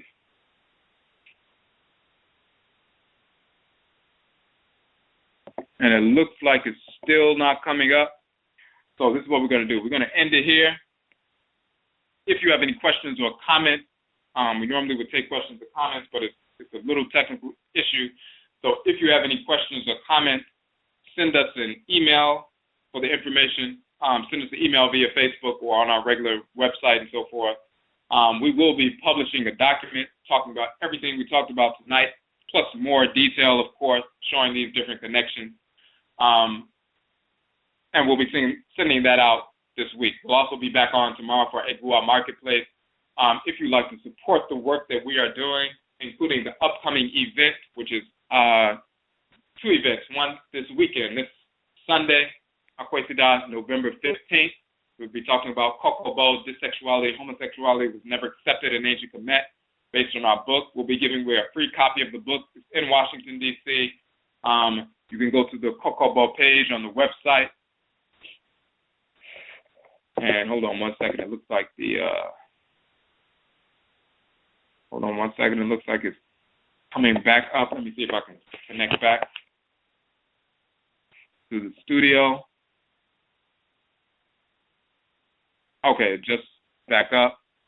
So let me see if I can open up the chat room.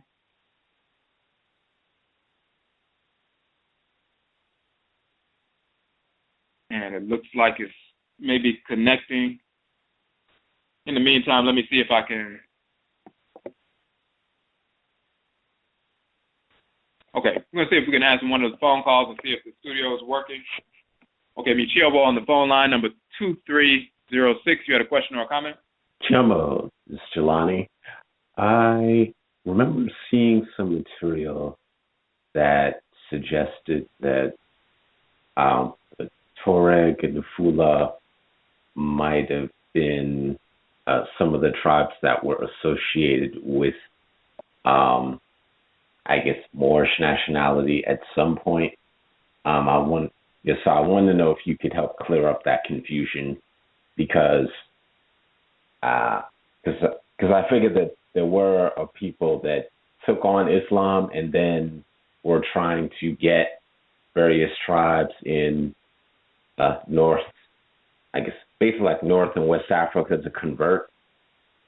So I guess if you can clarify who exactly was that took on that conversion to Islam and then destabilized the situation. Okay. Yeah, so what happened, and for some details, we published a book called Moor Means Dead, where we show that the term Moor literally means dead, and it's always meant that going back to ancient Kemet. It also means slave, vassal, serf, afflicted, wretched, and so forth. So that is a term that the whites and their offspring learned from our language, meaning dead physically and also dead socially, and they decided to utilize that term and try to blanket that term for all black people because they wanted to utilize that term as being dead. So, for example, somebody sees somebody on drugs and they're a crackhead and so forth, and someone calls them the walking dead, or they're, dead mentally. Now, somebody may utilize that terminology in our culture, in our, black people's culture in America. If somebody came from outside of the country and came into a black community and saw we identified somebody who's strung out on drugs as a walking dead, and they started utilizing that term walking dead, and instead of applying it to the person who's strung out on drugs, they just applied it to all black people, period, and started calling them the walking dead. That's exactly what the term Moor is. It was always a derogatory term in our language, and the whites and offspring learned it, and they began to apply it to all black people in a derogatory fashion. So we never called ourselves Moors. We were not part of a Moorish nation, Moorish nationality. That was something that was forced on our people by the whites and their offspring in a derogatory fashion. So this retroactive application of this being a ancient Moorish nationality and the ancient Moorish history and all of that kind of thing, brainwash black people in America, trying to embrace, a foolish, doctrine, trying to backdate that foolishness to the people. What our people were doing, where there were Tuareg people, there are Fulani, Berbers, and others who are related, and different parts of the continent. Some of our people got invaded. Some of the people embraced, or Islam was forced upon them. Some of them embraced that nonsense. Some of our people did not. The white historians, the Arab historians, and others started labeling those people as the Moors or the black people or, the Muslims and so forth. When we invaded southern Europe and so forth, they would say the Moors invaded Europe. They were just using the term Moor as black, but also Moor meaning black in a derogatory sense. So we weren't walking around saying that we're part of a Moorish nationality and a Moorish culture and ancient Moorish history. We were not talking that. This is all brand new. It's revisionist truth. So that's not part of our reality. It never has been. So that's what was going on. But just like any other group, there were some Tuareg people, there were some Fulani people, of course, and some of them still are caught up in the Muslim nonsense, and some of the people do not practice that. Just like there were Hausa people, and just like there were other people wherever black people were, wherever the whites and offspring invaded, some of our people got caught up in that nonsense, some of our people did not. Some of our people, for example, when we were living in ancient empire of Ghana, some of our people did not want to embrace Islam. So we left the ancient empire of Ghana and went further south. Those were the Akan people who reestablished themselves in the regions of today's Ivory Coast and Ghana. And some of the people moved up into the Bandiagara cliffs to get away from that nonsense. And those are the Dogon people who didn't want to embrace Islam, and they moved further up to get away from that. Some of our people got caught up in it. We were not Moors before the Muslims came. We weren't Moors after the Muslims came. Some of our people got away from that and continued their culture, and some of our people fell into that nonsense. But that's an alien title misapplied to all black people, but it doesn't represent a nationality or a culture at all. Okay, and it looked like the call dropped. Hold on one second. Oh, okay. Yeah, the call dropped. I was able to call back. Yeah. Okay, so basically you're saying that what some people did was that they took the title of Moor and then tried to apply it to maybe a group of people in North Africa or West Africa that embraced Islam. When what they did initially would be pushed. Well, before Islam, they began to utilize the term Moor just for black people in general in negative context. Black in the sense, like for us, as we said earlier, black means blackness, darkness, but it also means power. Just like Tun means blackness, but it also means power. And the root of the term to me, power is Tun, which means blackness or darkness. So for us, black, we're talking about power, energy and so forth, and the vested power of the ancestors and ancestors. Ur is the great black one, which is Alsar. Amen and Amenet have black skin and so forth. So we're dealing with power. But then you can also deal just like the soil, and everything grows up out of the black soil, the black earth, and it's the fertile earth and everything else. But you can also use the term soil in the sense of dirt. Like you can get soiled, you get dirty. So the whites and offspring utilize the term Moor to represent black in the dirty sense, talking about the negative sense, slave, vassal, and so forth. And they were utilizing that before Islam. They learned it from our people, and they began to use it. So you hear the Romans referring to our people as Moors and so forth. Anybody black, they'll say that's a Moor, a Moorish individual came, or they'll talk about Tawny Moors and Black Moors and all this other stuff. Later on, when Islam comes along, they continued that practice. And anybody black, they just called them a Moor. Then they started throwing Arabs in there as well. Anybody who was darker than very, very white, they just called anybody who's tannish or going, towards black, they would say Moor. They have the Tawny Moors and the Black Moors, dividing that up. Pre-Islam and then into Islam. So any black person they saw, they call them a Moor. That was just synonymous with black, but black in a negative sense. Okay, I get. All right. Well, then that explains the confusion that I would find when I would read some of the historical material because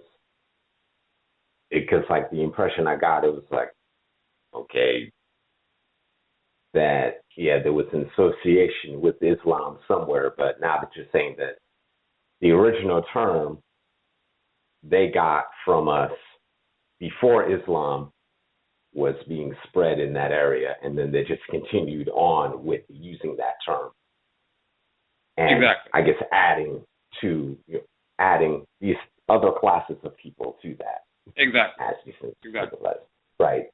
So, okay, well, I guess, so another question I had is that of the people that embraced Islam at that time, were there groups of people that were embracing the term, embracing for themselves the use of the term Moor to describe themselves along with embracing Islam? Or did they just define themselves as a Muslim and they were referred to as Moors primarily by other people?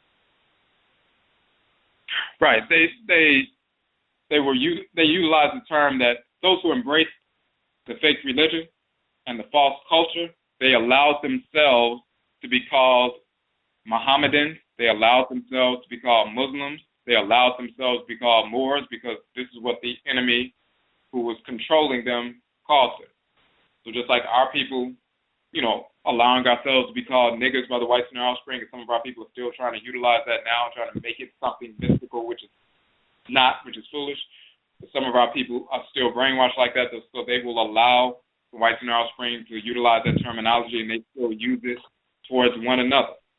The same thing happens there. When you embrace the fake religion, then you begin to identify yourself based on these fictional characters and this fake doctrine. So they allowed themselves to be called Muslims, Mohammedans, as well as Moor, only because they were caught up in that false doctrine. They weren't walking around saying, hey, I'm a Moor, prior to the whites and their offspring utilizing that terminology in a derogatory fashion. It looks like that. Can you hear me? Looks like that call might have dropped one more time. Oh, I'm here. Yeah. Oh, are you back? Okay.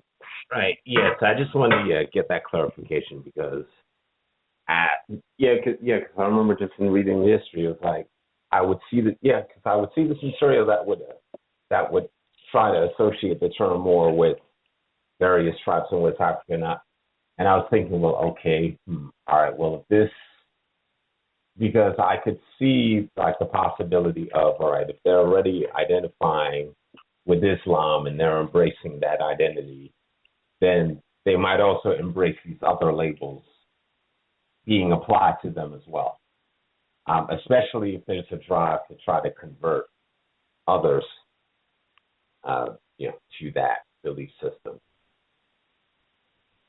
Exactly. It's no different than some of our people embracing foolish pseudo standards of beauty in the Western Hemisphere. So we began to straighten out our hair and then start calling straight hair good hair, and then our natural hair, bad hair.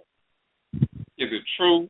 No, but people are walking around still saying that now because they've been brainwashed. And in the same fashion, people being labeled with a derogatory term, and then because they're part of that culture, that they're enslaved to that fake religion and that foolish culture and foolish doctrine, then everything that goes along with it, they go along with that. Not because they created it or was part of their original culture, but because the slave master forced it on them and they continue to utilize it. So that's what's been happening. All right.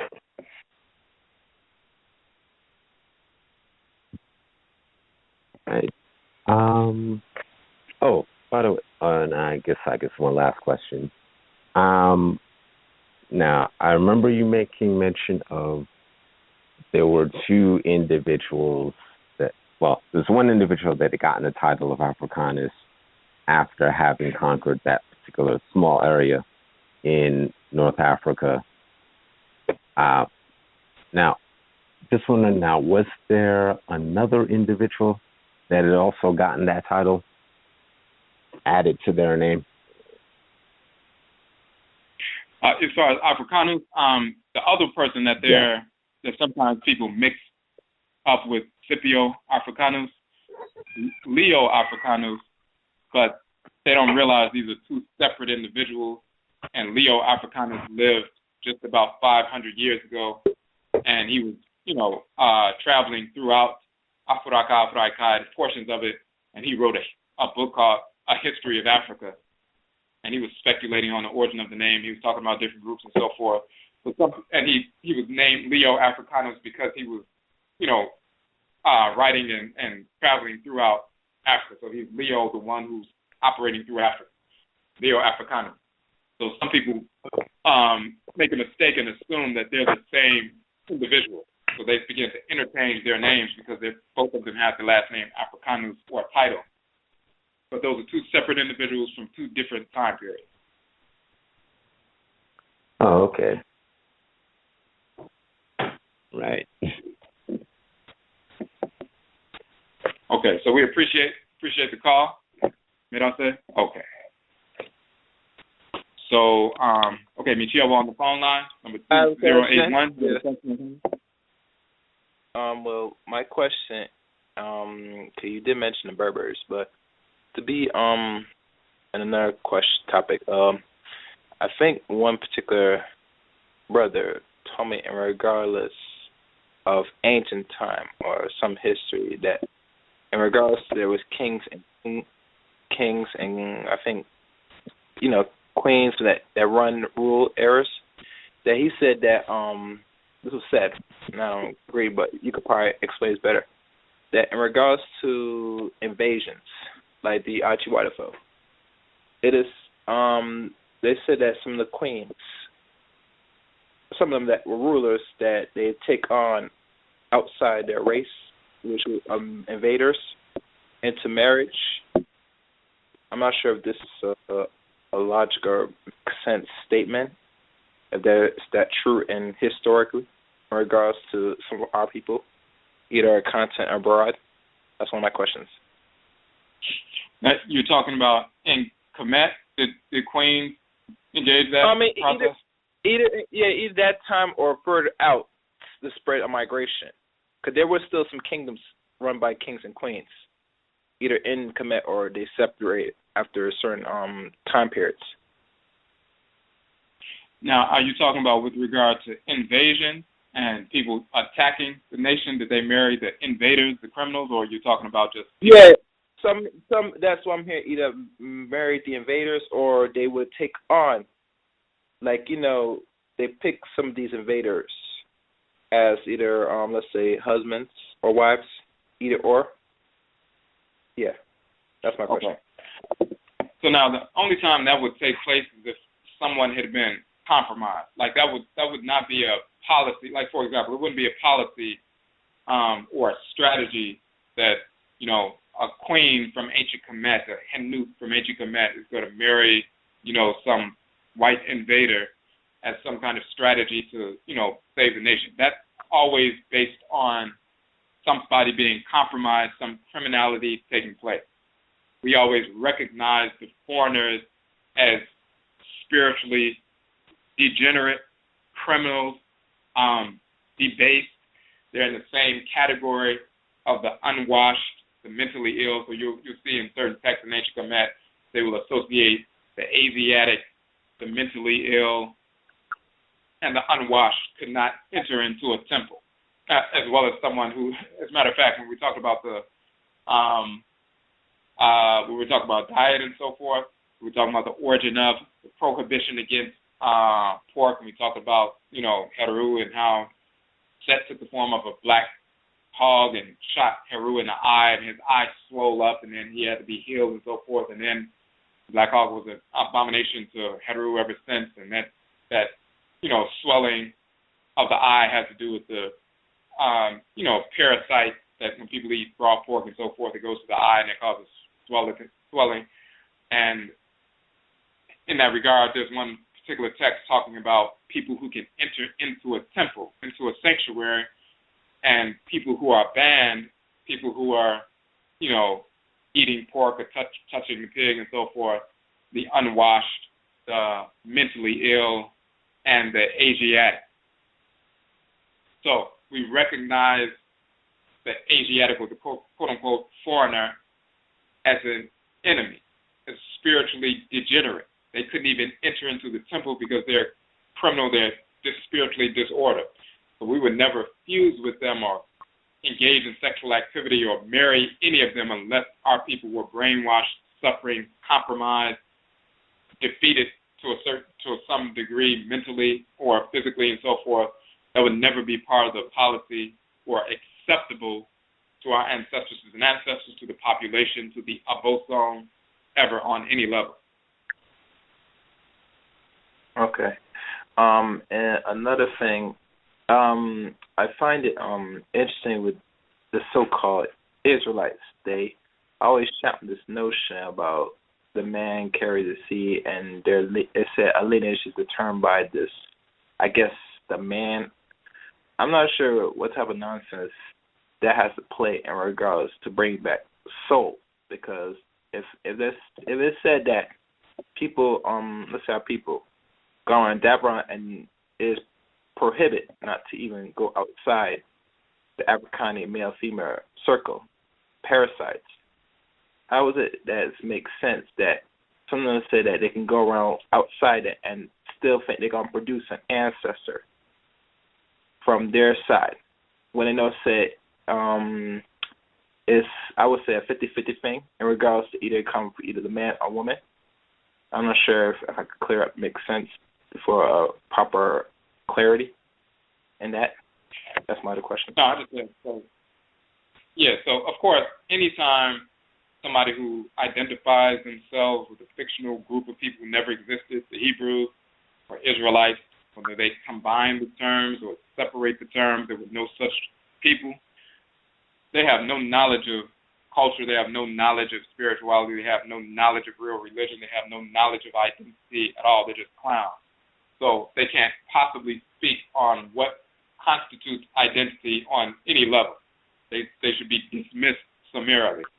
When we're talking about identity, we're talking about the reincarnation through Bebra, through rebirth, through reincarnation of an ancestral spirit. So when a person, when two people connect, when the male and female connect, and yes, the sperm and ovum unite to create that vessel that the spirit is going to take up residence in. Once the sperm and ovum are united, conception takes place.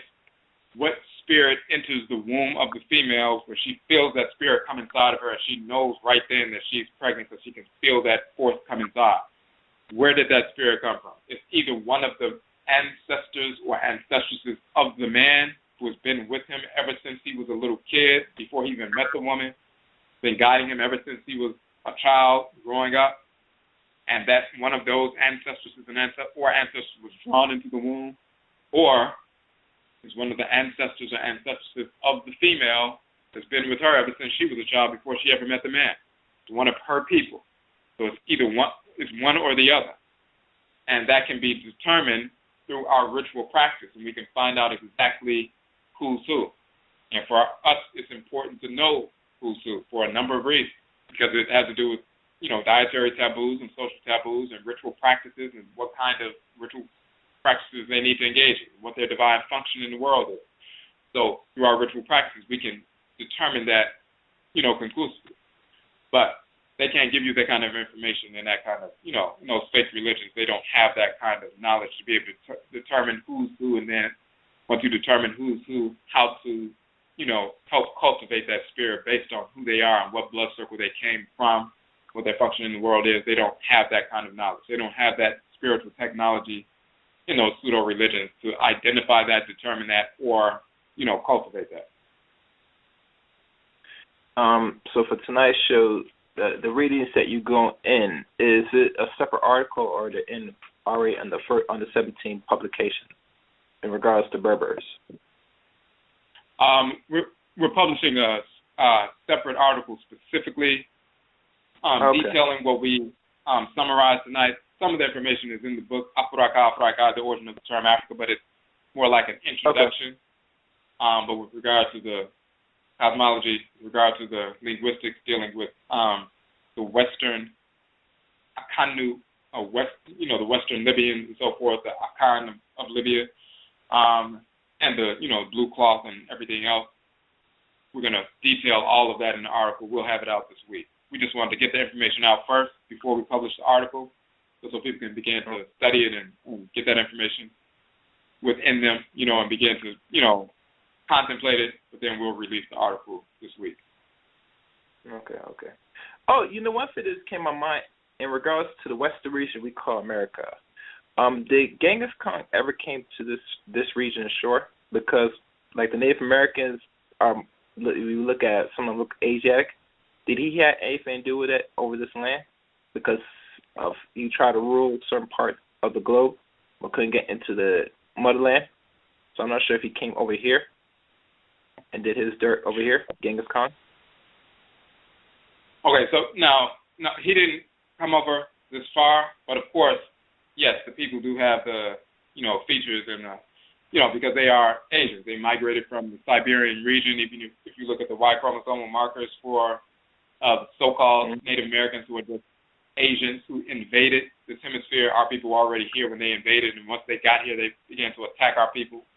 When you look at their genetic markers, they can be traced directly to the people of Northeast Asia, which is Siberia. But then there's also a connection to Western Eurasia as well. So the Western Eurasians and the Eastern Eurasians are fundamentally the same people. Of course, this is why we say the whites and their offspring, they're Eurasian. The Western Eurasian is the European, the Eastern Eurasian is the Asian, and a small percentage of them from Northeastern Asia, Siberia, migrated through the Bering Straits and came through here. So, you'll find they have that same genetic profile of Genghis Khan because they're the same people. But he himself didn't make it over here. But, his, relatives, his Asian relatives, his kin, made it over here. All right, Medase, answer my question. Okay, okay, we have a couple of questions in the chat room that came up before the technical difficulties came up. All right, so one question, where does the term Asia come from? So you look at our broadcast, we went into some detail about this in our broadcast on origins of the term nigger and naga and Hebrew and all of that. If you look at the term, it's similar to the term Nubia, which is a corruption of Nubit. Nubit is the region that the whites and offspring now call Ombos, but it's Nubit. Of course, the root is Nu, which means gold. But Nubit is the region that was corrupted into Nubia by the whites and their offspring. You'll also find that Seat is a title that we use for Asia, and Seat became Sia or Asia by the whites and their offspring, but they learned that from our people. Seat or Sia, the corruption is Sia, but Seat is talking about to eject, to shoot out, to release, but specifically with regard to the Seat people, the Situ or Asitu, that quote-unquote Asiatic, talking about excrement, the release of excrement, foul odor, urination, all of that perversity, degeneracy, that which is released from the body that is soiled, that's foul, that's perverse, that's, degenerate. So Seat becomes Sia, just like Nubit becomes Nubia. All right, scroll back up. We want to make sure we didn't miss any of these questions. So are the Berber people the same as the Canaanite, Phoenician, Carthaginian? So yes, but also remember, by the time you get to that, you get to like 2,800 years ago, you did have some invasion by that time. So you'll see, for example, you'll see the Greeks talking even about the Syrians. They'll talk about the Leuco-Syrians, meaning the white Syrians, and then the other Syrians who are of burnt complexion. They saw there was two different kinds of Syrians, meaning there were black people living in Syria, there were crackers living in Syria. The same thing with the quote-unquote Berbers now. You have the white invaders who misrepresent themselves as Berbers, and then you have the original black Bri people, Abibirifo, as Akan people call ourselves today, Abibirifo, Abibimine, and so forth.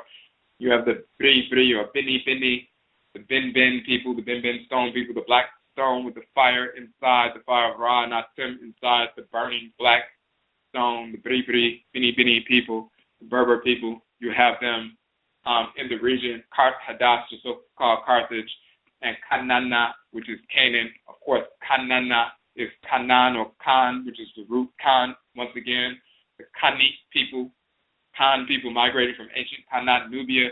Remember, before the north of Khanat was called Kamit, it was called Khan, meaning the interior.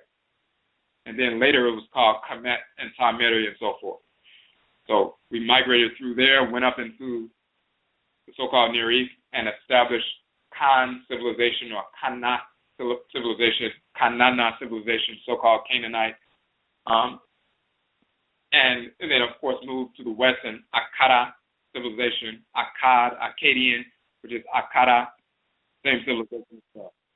So, and before we finish that, there's 90 seconds left in the broadcast as far as the people who are listening online. If you want to listen beyond 11 o'clock, you must call in within the next less than 90 seconds.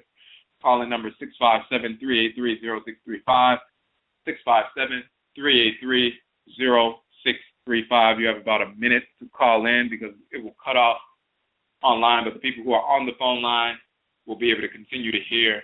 We only go a couple of minutes beyond 11 o'clock. So 657-383-0635. If you can't stay on beyond 11, yet I'll say for tuning in, if you support the work that we are doing and would like to support our efforts through this free book giveaway, simply go to our publications page. You can order one or more of our softcover books. They range between $8 and $11, and we have discounts for 5 books or 10 or 11 or 12 or whatever, 20% off and 30% off.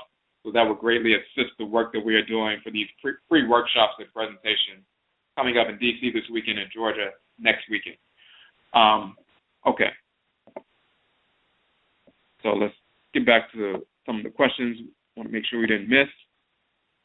Next question, is there any connection of what you were talking about in reference to the color indigo then and George Washington Carver creating the mixture for indigo here? So the direct connection for that is, and you'll find this when you go to the Elements for Nature website. And in fact, Elements for Nature was one of the vendors at our Hoodoo Nation Festival. Elements for Nature is the organization who has the rights to manufacture and distribute the formulas of George Washington Carver. They're the only ones who have the rights to do so. They are in Maryland, and they came to our Hoodoo Mind Festival. They were one of the vendors. When you look at our Hoodoo Mind journal, which is on the Hoodoo Mind page on our website, you can download that journal for free. You'll see their information as one of the ads in the book. When you go to their website link, they have a lot of information about George Washington Carver, who we call Nana Kwame Afrani. We did a broadcast on him. One of the important things that they brought out, and they show in some detail, is that through that process, that chemical process, he was able to reproduce the ancient Kameti, or so-called ancient Egyptian royal blue. He was the first one to be able to reproduce that specific combination since ancient Kemet. None of the white chemists in Europe or America had been able to reproduce the Egyptian royal blue. He was able to reproduce that. And of course, as we talked about on numerous occasions, he talked about how all of his knowledge, all of his information came from the fact that he went out into nature every morning, communicated with the spirits that animate plant life, mineral life, and so forth. And then he learned directly from them, and then he would go back into the laboratory and replicate what he learned from the spirits in nature. And this is how he was able to innovate in products out of peanuts and sweet potatoes and so forth, including that Egyptian royal blue. We understand the basis behind that kind of communication because he was communicating with his Khaniti, or ancient Akan ancestors, and they gave him that direction to reproduce that ancient Egyptian royal blue. So, All right.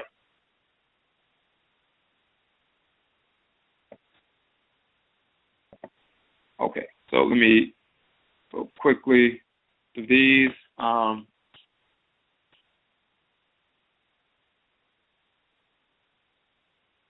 So if the Akan, Tuareg, and Fula are all related, does this mean all can trace matrilineally to one of 8 Abusia boson? And actually, yes. And we can say that not only just, logically, but definitively, because the reality is prior to Islam, they were worshiping the same divinity. They were dealing directly with Amen, they were dealing with Ra and Ra'et and Asar and Aset and everybody else. And you'll see the list of, you can Google the list of some of the major Berber, quote-unquote, divinities, and you'll find the same divinities, Neat and other ones that they were still invoking, that are part of their blood circle. We talk about worshiping divinity. It's not like taking on the white star spring, trying to join a religion and say the same prayers and imitate what people are doing. When we invoke divinities, that's because we have the capacity, because they are connected to our blood circle and they possess our people. We have a direct blood connection to these deities. So when they're talking about their worshiping Ra and Asar and everything else, that means they have a direct blood connection and therefore the divinities possess them. That includes Het Heru, and that includes the daughters of Het Heru. So when you look at the 7 Het Heru, the 7, sometimes they're shown as 7 cows, sometimes they're shown as 7 forms, 7 Het Heru divinities operating through the star system called the 7 Het Heru, the whites and offspring called the Pleiades, or the 7 sisters and so forth. Those same daughters of Het Heru, which we call the old woman and her children, Abrewa Nani Mba, in the Akan tradition, who are the spiritual forces that govern the 7 ancestresses of our 7 matriclans and so forth. Those same divinities that possess our people and communicate with our people today, they're the exact same spirits operating the same aspects of creation that they were invoking and being possessed by back then. So there's no separation, there's no distinction or contradistinction. They're the same, same group, same people dealing with the same divinity. Okay, just want to make sure we didn't miss anything else in here.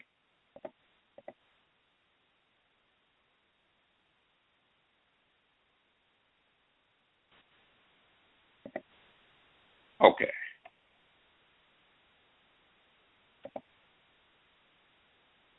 And all right. Other question in the chat room: when did the white man come down from the Caucasus Mountain and begin invading our people? What time frame? So what you'll find, a couple of things happen.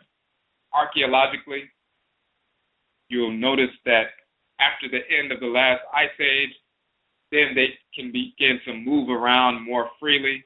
They're not as restricted in their movement. So after the end of the last ice age, you see them, spilling out from northern Eurasia into, southern Europe and so forth, and eventually into the so-called Near East. With regard to morphology and so forth, they talk about so-called Cro-Magnon men showing up around 20,000 years ago, things like that. But then when they look at the genetic information, they will find that it comports with regard to, so-called Cro-Magnon man showing up around 20,000 years ago. So that means there's a change in morphology, the change in the bone structure, the change in the, nasal cavity, the lips, the orifice and everything, changes in, physiological structure. However, and that's around, 20,000 years ago after the end of the last ice age. However, what about the actual skin color? Because you can see the switch in morphology, you can see there's a degeneration with regard to the bone structure. But what color was the skin at that point? So they didn't begin to look into that issue until much later. Just actually rather recently, a few years ago, they came across and they will claim that there's a specific gene that they would call the gene that governs the skin color, and they found that there's a specific range between 6,000 and 12,000 years ago, somewhere between 6 and 12,000 years ago. That's when they have been able to mark with regard to the switch of the color gene, where the degeneration came from, where it switched from, people naturally pigmented to that degeneration, these extra vitiligo characteristics manifesting, this extra albino characteristics manifesting, the loss of that pigmentation somewhere between 6 and 12,000 years ago. Now, of course, in our publication, we talk in the Mate Masier, for example, we talk about 12,000 years ago when the whites and offspring began to attack, and, we've been at war with them for 12,000 years.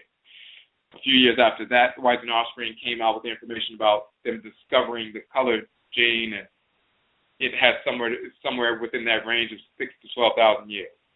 And then they'll find that even more recently, a little bit over 6,000 years ago, where they're looking at the color of the eyes, and they're doing these different genetic tests, they found that these people in Europe between 6 and 12,000 years ago, dark brown skin, but then they had blue eyes. And then later on, they began to lose that pigmentation.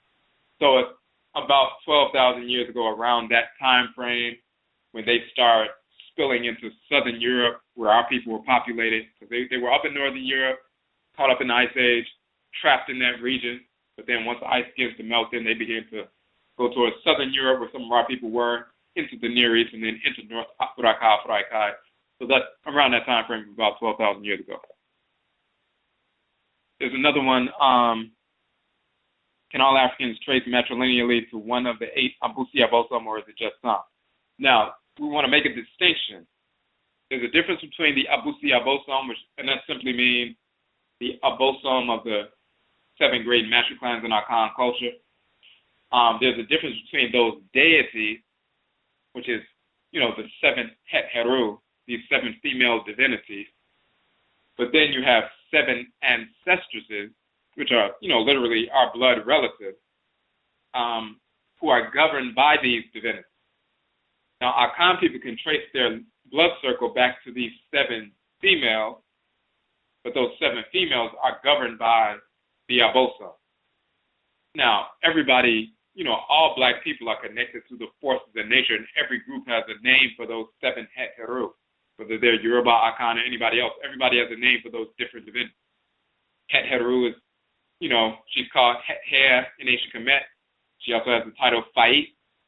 In Akan, she's called Cheche, which is Het Her, and she's also called Afi. In Yoruba, she's called Oshun, and Vodun, she's called Azili, and so forth. So everybody has a name for Het Heru and the children of Het Heru and so forth. But as far as the specific clan, the specific 7 sisters within the Akan tradition, who are part of our blood circle, who were possessed by these divinities, and the way we deal with these divinities are through this specific clan, that has to do with Akan people. Everybody's connected to the divinity that operates through the sun. But because we move to mountainous regions, or some people move to a riverine area, some people move to a desert area, some people move to forest areas, they take in the food and so forth, plant life, mineral life of those regions. It transforms their cells. They become acclimated to those regions, literally bound to those regions, connected to the local nature divinities and possessed by them of the region. That transforms their blood circle to a specific certain degree.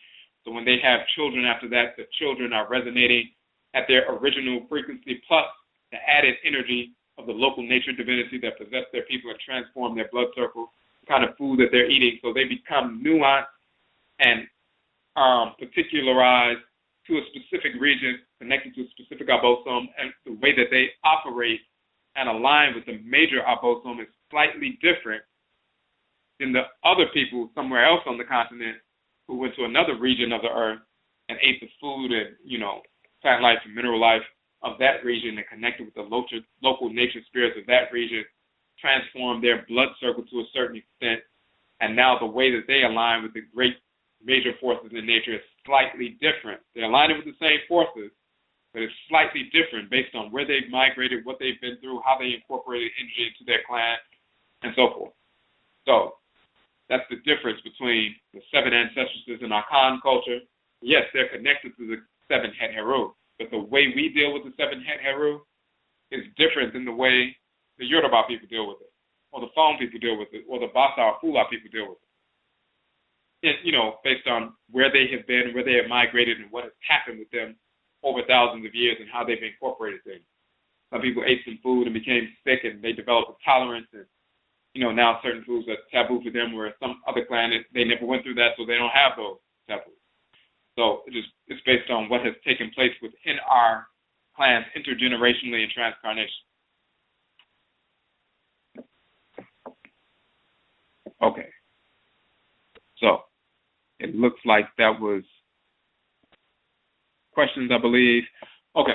So again, Yedase for tuning into the broadcast. We are going to, as we said earlier, we're going to publish the detailed article. We just wanted to summarize this information showing the direct connection between the Akan today, the Tuareg, Abibirifo, the Berbers, Tuareg Berbers, Fulani Berbers, Akan Berbers or Akan Abibirifo, the ancient Khanit people south of Kamit, the ancient Khanit people west of Kamit, the blackness, Bri meaning black, Bri meaning blue, the black sky, the blue sky, Amen with black skin, Amen with blue skin, all of these different things, the fans, the scintillating light, sparkling light, the fire within the blackness and so forth, the blue blaze flames, the fans, the blue veil, the blue dye that goes on the skin, the blue dye that Akan people put on the skin, and they also call Ibibri, the blue cloth, and the dyers of the blue cloth in Akan culture. All of this is all connected,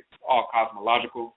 We have a direct line to ancient Khanit in the south and west of Kamit, and continuing through North Afuraka, Afuraitkait, in our migrations through the western part of the continent, and eventually here in the Western Hemisphere. So we're going to get into some detail about that in the article, and we will release that, and we'll let you know when we release that. And again, Yedase for those who have tuned in, Yedase to those who have supported the work, and again, for those who came on a little bit later, you can go to our NHOMA page, our publications page, to support the work that we are doing with regard to these free publications. We're working on the printing now, so we want to print as many as we can to give away for free this Sunday, as well as the following event as well. So any purchase of our books, publications, and so forth is an assist to that effort. So go to the NHOMA page, the publications page on our website, and you can purchase the books or make a donation. And any donation of $15 or more, we'll send you one or more of our books in return for your donation. So again, Yedase, we thank you for tuning in, and Yebeshiabio, we will meet again. What's up?